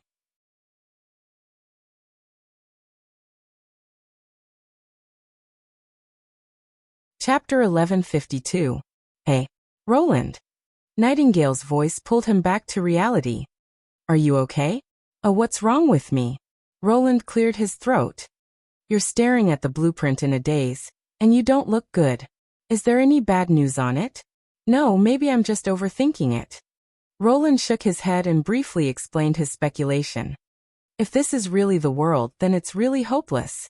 A problem that could not be ignored was that thousands of years was a very short period of time for life. When the radiation people and the matchstick people were fighting each other, where were the humans? Where were the demons? If the battle of divine will was endless, then what about the civilizations that won the divine will? No matter how tragic the war was, there would always be a winner. But why were they also missing? At this thought, Roland suddenly felt that the road ahead was much more difficult. I see, Nightingale said thoughtfully. But even if you're right, I think there's still a solution. Roland looked at her in surprise. What solution? First of all, I'm not Anna, so I can't say anything. It's just my personal opinion. Don't laugh, understand? I promise I won't laugh. Nightingale stuffed a piece of dried fish into her mouth. First of all, you have to admit that this is not a problem that can be solved in 1 or 2 generations, right? So the most important thing is to pass on the news until the time is right. Well, that makes sense. Roland nodded. And then? There's no then. Ah. He was a little surprised. Because it has nothing to do with us. Nightingale said matter-of-factly. Our lifespan is limited. It's not easy to complete the responsibility of this life. Why worry about the future? As for what those people do and whether they succeed or not, it's their responsibility. It's meaningless even if you think about it until your hair turns white. He could not help but grin. Is this comfort? But no matter what, such a simple and straightforward way of thinking was indeed Nightingale's style. Are you going to laugh at my short-sightedness? Nightingale narrowed her eyes. No. Roland immediately closed his mouth. You've thought it through. That's more like it. She raised her head and said proudly, and if you're worried that the latecomers aren't capable enough and can't shoulder this responsibility, you can always share it with the other clans. Share? What should I do? Building ruins to record the truth of the battle of divine will. This is also a way to transmit information. Didn't you discover the existence of the radiation race and the stickman from the murals in the Temple of the Cursed? Build a few sturdy underground fortresses around Grey Castle, and engrave the paintings on the walls to warn the other civilizations that are participating in the war. If enough time passes, I think there will be 1 or 2 races that can wait until the time is right. Roland couldn't help but be startled. Not only could Nightingale's words not be said to be short, they could even be said to be extremely profound. Even if the human race was completely annihilated in the war that determined its fate, it would not be the same as withdrawing from the stage. By using this method to transmit information, as long as there was a winner that jumped out of the framework, the human civilization would definitely be recorded in the history books. Perhaps even she herself didn't realize the significance of this method. After a while, Roland shook his head with a smile and poured her a cup of chaos drink. It's good that you can think of this with your brain. You can omit the first half of the sentence. Although Nightingale said so, she still took the cup without hesitation. Indeed, that was the last and most helpless method, Roland thought to himself. However, if possible, he would prefer humans to be the recorder rather than the symbol to be recorded. After calling Sean and handing him the stone pieces in the bag, Roland threw himself into the day's work. In the afternoon, the person he had been waiting for came to the castle. It was Camilla Derry, the butler of Sleeping Island. Strangely, she did not travel with Tilly, and there was no sign that she had taken care of herself. She still looked travel-worn. This meant that she probably went straight to the castle as soon as she got off the ship, and did not even go to the sleeping spell. A bad feeling rose in Roland's heart. You've just arrived in Neverwinter? He made a cup of tea for Camilla. Thank you. How was Thunder's expedition?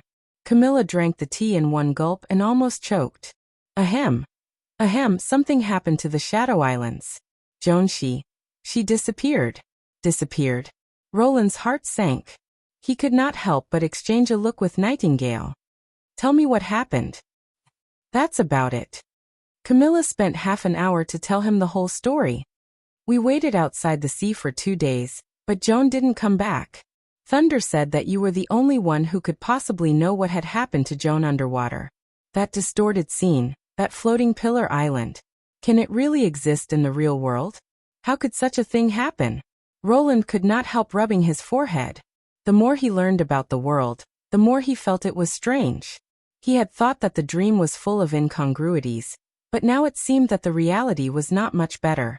The elongated stone pillars and fish did not seem to be caused by external forces. The most obvious evidence was that Camilla saw Joan's fingers suddenly lengthen before she was pulled into the deep sea. If she had been pulled out by force, the chief butler, who was in the state of mind resonance, would have felt unbearable pain. But in fact, neither Joan nor Camilla felt any physical discomfort. The only thing he could think of was that the space had been distorted. Although it sounded strange and he had no evidence, he knew he had to say something. Camilla did not go to Tilly first, nor did she wait for her fatigue to recover before reporting to him, because she could not wait to know Joan's safety. Judging from her bloodshot eyes, Roland guessed that she might not have had a good sleep on the way. Camilla was so worried that she probably blamed herself as well. That was to say, even if it was nonsense, he had to come up with something. Fortunately, with the example of the ceiling, which was perpendicular to the sea surface, he could not exaggerate too much. Roland rubbed his forehead and thought for a long time before saying, I think Thunder made the right decision. Camilla immediately raised her head. You also think that Joan is still alive? Yes, and she might have gone to the east of the ceiling. In the blink of an eye, she traveled thousands of miles. Is this really possible? I'm just guessing. First of all, I'm sure that the water level of the shadow waters has indeed dropped, right? This change can even affect the ebb and flow of the fjord islands. The amount of water must be astonishing. So where did the falling water go? Roland picked up a quill and drew a circle on the paper. I guess it went to the east of the ceiling. Camilla thought for a moment. Thunder seemed to have said that the water near the ceiling does flow to the west. Because if it's not replenished, the swirling sea will dry up after 2 or 3 times of low tide. Roland then drew a second circle. The 2 circles were about a palm apart. The problem is that if the water is moved from one place to the other, and then poured out, the water should come in waves. But the fact is that the water is constantly moving. To achieve this, we have to pass through the 2 circles in an instant. So, what's the fastest way? Camilla stretched out her hand uncertainly and gestured between the 2 circles. Straight? She asked. In theory, yes. Roland added a straight line between the 2 circles. But there's another possibility. Then he folded the paper so that the 2 circles overlapped. In this way, we can reach the destination in an instant. Camilla gasped. How is this possible? It's indeed beyond common sense. But if it's caused by magic power, it can't be measured by common sense. For example, Nightingale can also teleport over short distances and pass through obstacles that ordinary people can't. The effect is similar to this. The chief butler fell silent. Also, although it's just a hypothesis, the phenomenon you mentioned is very intriguing. Roland inserted the tip of the quill into the circle. For example, this quill went from the front to the back in the blink of an eye, but it actually completed the journey in a straight line. In other words, from the outside it looks like the fish has traveled thousands of miles in less than a breath. What do you think we'll see?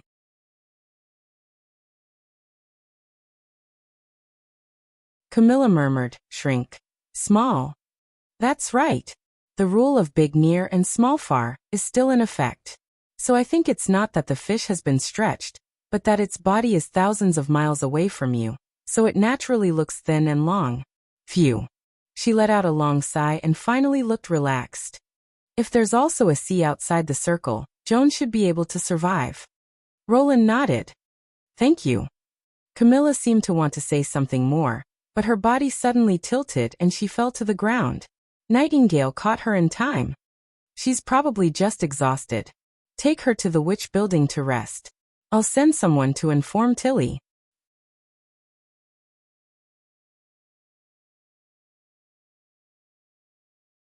Chapter 1153. When the sun gradually disappeared between the mountains, the whole plain was dyed with a layer of red clouds. This red was different from the red of the red mist. It was pure and clear. Whenever this happened, Osrook liked to stay high up and feel the distance between himself and the sky. Although he could fly higher, the disturbance of magic power would not only break the silence, but the dome that he could never touch would also increase the sense of distance. On the contrary, when he sat quietly, the golden clouds and the reddish-purple sky seemed only a step away from him. This was not a common experience. Most of the time, the top of his head was covered by the floating red mist. Although it made Osrook feel very comfortable, it also separated him from the sky by a thick layer of gauze. He was probably one of the few individuals that did not like to stay in the birth tower. But Osrook did not think that he was an anomaly. He was just more eager to embrace the source of magic power than others. That's right, the source came from the sky. Humans called it the Crimson Moon, which was quite appropriate. It was said that after obtaining all the inheritances, the race would welcome the final upgrade. The passage between heaven and earth would open and accept them into the sky. Without a doubt, the sky was a place that was vaster than the current world. Perhaps it was also the residence of God. At that time, they would be 100 times stronger than they were now, and their bodies would become immortal because of the surging magic power. As for this rumor, Osrook did not fully believe it. He had tried to use his own strength to fly into the deep sky. Unfortunately, when he could not replenish the red mist, he found that after reaching a certain height, he would encounter all kinds of obstacles, such as a sudden drop in temperature, freezing of his armor, difficulty in blood flow, difficulty in breathing, and so on. If he used magic power to resist the discomfort, the breathing tank on his back would soon be exhausted. The highest he flew was once, and he almost died on the spot. But it was also that attempt that deepened his desire for the sky, because in the dark purple sky, he did see something, but when he thought about it later, it was difficult to describe. If he had to describe it, it was probably like a flash of scales. This also meant that the rumor was not groundless. At that time, he also heard a faint call. It sounded like a whisper, but also like a low murmur that echoed directly in his mind. Osrook knew that this was a sign that the realm of mind was drawing closer to him. Unfortunately, it was still a little bit away from the next level. Those who could open the gate of the two realms could be called great monarchs. Just as it closed its eyes to enjoy the warmth of the afterglow and the night breeze, it heard footsteps behind it. Sir Osrook, all the preparations have been completed. The person making the report was its junior guard. Very good, Osrook said without turning his head. Continue to monitor them. Yes.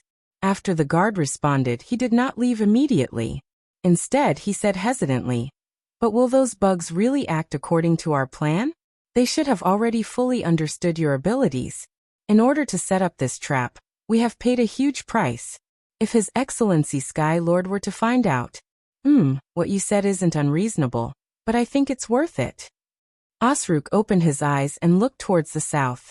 Now that he was standing on the horn, he could already faintly see the black trail. In the 6 months of probing, many primal demons had died in front of the human camp, but they had never shaken the enemy's advance. The trail was like a root, growing slowly but tenaciously. This was the first time in his memory that the humans did not rely on the city wall to fight a head-on battle, without being at a disadvantage. Although this method was laughably clumsy, and if it was in an area covered by the red mist, it would have countless ways to make the enemy pay a heavy price. But in this vast plain, it was unexpectedly difficult to deal with. Although the military strength at hand was one of the main reasons, even if the great monarch mobilized more troops for it, it would inevitably suffer heavy losses against the humans who had already gained a firm foothold. It had to strangle this budding army while it was still in its nascent stage. What do you think of the recent battles? Do you feel like it's difficult to move forward? The guard was silent for a moment. That's because we are fighting with our backs to the wall. No, it's the enemy who is forcing us to fight with our backs to the wall. Osrook corrected him. We have also built outposts in an attempt to further expand the supply range of the life floaters, but it didn't work as well as it did 400 years ago. This is because the humans now have a way to attack from a farther distance than the tombstone. Regardless of whether you see the enemy as a bug or not, you have to admit this. In addition, our every move is under the observation of the witches, so we feel like we are running into a wall. He paused, stretched out his right hand towards the black trail, and slowly clenched it into a fist. As long as we don't erect the birth tower, we can't change this situation. Therefore, I'm going to destroy their eyes and cut off their arms before they realize what's going on, so that they won't be able to play the same trick again, even if they have to pay the price of 2 horns. As he spoke, Osrook revealed a trace of a sinister smile, and surging magic power surged out, causing the surrounding air to tremble. He knew that at the end of the black trail, in the camp, someone was watching him. This action had probably alarmed the humans and caused them to be in a mess. I swear to follow you by your side. Feeling the surging power, the guard bowed his head respectfully. There was one more thing that Osrook did not mention. He felt that he was only a hair's breadth away from the next breakthrough. This battle might be an opportunity. After all, a bloody battle had always been the most effective way to improve. Even after becoming a king, he would not reject such a challenge. If he could cross that hurdle and become a new senior lord, then no matter what the Sky Lord thought, he would not be calculative with him. As for whether the humans would take action, Osrook was not worried. He had long experienced the greed of his opponents. As long as the bait was rich enough, they would not let it go easily. The sun finally set completely, and the last bit of its afterglow dissipated. The sky was completely shrouded in darkness, and there was only a faint starlight and darkness above his head. This scene seemed to overlap with the scene when he was sprinting towards the heavens. That day he confirmed his desire, and now he was approaching that goal step by step. What the humans were thinking was probably the same as him. In this competition that would decide one's fate, only the final victor would have the qualifications to reach that never-before-seen domain and come into contact with the origin of magic. He was full of anticipation for the impending battle.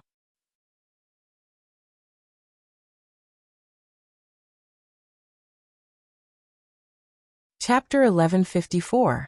Just as Nightingale had said, Camilla looked so tired and weak mainly because of her mental anxiety.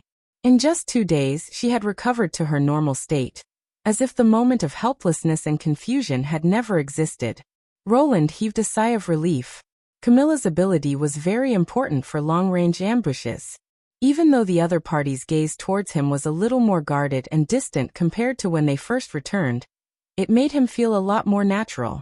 He knew that Butler was still worried about Joan, but he suppressed his uneasiness for the time being. She had a more important responsibility on her shoulders. Apart from Roland, Tilly, Anna and Nightingale, no other witches, especially Lightning, knew about Joan's disappearance. Roland had heard a lot about the Neverwinter exploration group established by the little girl, and he knew that Joan was a member. Lightning and Maggie had formed the outermost perimeter of the First Army, and they had not left the battlefield for several months. It was not hard to imagine the pressure they were under. Moreover, Lightning had been injured by the Magic Slayer, so they could not afford to make any mistakes. Therefore, it was better to keep this kind of worrisome news a secret. In the following week, he repeatedly traveled between the third border city, the weapon testing ground and the castle's conference room to decide on the final ambush plan. Since the Magic Slayer was much more agile and faster than the Devil Beasts, it was much more difficult to carry out the ambush plan. Roland had thought that he could finalize the plan in 2 or 3 days, but he ran into a lot of trouble during the simulation. Fortunately, this was a joint project, and with the cooperation of many parties, he finally came up with a feasible plan. A week later, the decision-making meeting was held in the underground hall of the third border city. Alethea was the first to speak. She manipulated the magic core and projected an illusion in front of everyone. The light curtain, which was several meters long, looked like a window hanging in the air, showing the scene behind the ruins of Tequila. Since the illusion was not a real window, they could not poke their head through it, so their field of vision was a little narrow. The 5-colored stone could not be adjusted, so it was difficult to observe the surroundings. However, it happened to be facing the demon's only supply line, which provided a convenient and intuitive reference for planning an ambush route. This bloodline runs from northeast to southwest. Almost every day, there would be a team providing red mist to the demons stationed in the ruins. 10 months ago, when Lorgar first discovered the demons, and Ashes began to locate them, there were 3 teams. From this, it could be seen that the enemy had lost and the number of troops they had left since Operation Torch began. Since there was only one supply line, the senior demons wouldn't stray too far from it if they planned to retreat. Is there no way to disguise the bloodlines? Vendi was still a little worried. As long as the demons still need the red mist to survive, this is the most reliable information. Although she had answered similar questions many times before, Aletheia still explained patiently. They have indeed used the tactic of transporting a large amount of red mist to conceal the direction of the main attack, or carrying a large amount of red mist on their backs to carry out long-range attacks, but they have never compressed the demand for red mist to conceal the movement of the main force, because that would be suicidal. In fact, it's easy to understand, Agatha added. If the demons really have a method that doesn't rely on the red mist, they can bypass the frontline station and directly attack the interior of Greycastle. Whether they attack from the Misty Forest or occupy the Hermes Plateau, they will pose a much greater threat to us. The obelisk made with the help of the god's stone mine is no longer a stronghold that they have to defend. Seeing that no one had any objections, Aletheia continued. The supply team is basically made up of modified siege beasts and a few mad demon guards. They pose no threat to the special operations team and the Seagull. So the interception is mainly to guard against the devil beasts flying in the sky. As for the location, she pointed to Edith, I very much agree with this mortal's judgment. Let her speak. This is the result of the joint efforts of the General Staff and all of you. The Pearl of the Northern Region smiled. Of course, it's also inseparable from the map provided by Lightning and Miss Maggie. Please take a look at the report in your hands. The east side of the bloodline is almost flat, and the forest is very sparse. It's not suitable for the special operations team to hide, but it's an ideal view for the Seagull. The west side is much more complicated. Not only is the terrain undulating, but there's also a small hill. Roland flipped open the report on the table. One of the pages was a simple map. Compared to the high-definition version that Soroya had explored, this map was undoubtedly much simpler. It was probably roughly drawn by Lightning in a very short period of time with Maggie, while flying at high speed. Although it couldn't be used for precise tasks such as guiding the march or artillery strikes, it could at least give people a general idea of the situation behind the tequila. The terrain on this side can only be seen a little through the Phantom instrument, so we need to use the map to fill in the gaps. And there are 3 locations that are more suitable for Miss Andrea to launch her shooting formation. From north to south, they are the top of the hill, the forest at the foot of the hill, and a raised foothill. The best place to shoot is the top of the hill, Roland said. Although the hill was not more than 100 meters high and looked more like a lump of earth from afar, it was still the highest point within 1,000 miles. For a sniper, there was nothing more important than vision. Shooting from a high place not only gave them a longer range, but also allowed them to catch the target flying close to the ground. Indeed, Miss Andrea said so too, Edith nodded. But this hill is quite far from the supply line. If the Seagull intercepts the Magic Slayer, the special operations team will have to travel a lot longer. Similarly, the top of the hill is not well hidden, and flying devil beasts can easily spot them. If something happens, the Seagull will not be able to rescue them. Most importantly, it's not within the range of the Phantom instrument. Roland pondered over the meaning of this sentence. You're worried about the demons? It's the only high point in the area where we can overlook the whole situation. If I were stationed there, I wouldn't be at ease if I didn't take precautions. Although Lightning said that the demons did not seem to be prepared, it's better to be cautious when it comes to a war involving magic power. For example, you set up the sigil of screaming at the source of the Redwater River. It can be used as an early warning even without troops stationed there. And the Special Operations Team's trump card is secrecy. If we're exposed, we won't be able to attack. To be honest, in the Union era, the most difficult thing to explain to mortals was magic power. Just then, Alethia's voice came into Roland's mind. Judging from the reactions of the others, it was undoubtedly a private message. The way they think is like they live in another world, and they rarely consider magic power. But this mortal is different. You have a few interesting people under your command. That's because you've never taught them seriously. Geniuses are always the minority. Education is the most effective way to improve the overall strength of a civilization. Roland replied naturally, and then looked at Edith. So where did you choose? The jungle at the foot of the hill, Alethea said without hesitation. It has a narrow field of vision, but it's also good for concealment. We can shoot at targets in the air, and we can support Princess Tilly at any time. The foothills are closer and there's no lack of woods to hide in, but it's almost next to the Tequila ruins. If the enemy troops collapse and flee, they'll be easily affected. All in all, the forest in the middle doesn't have the best conditions. But the most balanced one? Roland asked. You're tuning in to the Li Mei's Wuxia Whispers YouTube channel. We're so grateful for your support, and don't forget to subscribe to join us on this incredible journey through captivating stories. Your generosity through donations truly makes a world of difference, as it's the primary source of revenue that allows me to expand and enhance this channel for you. Thank you from the bottom of my heart for being a part of this adventure.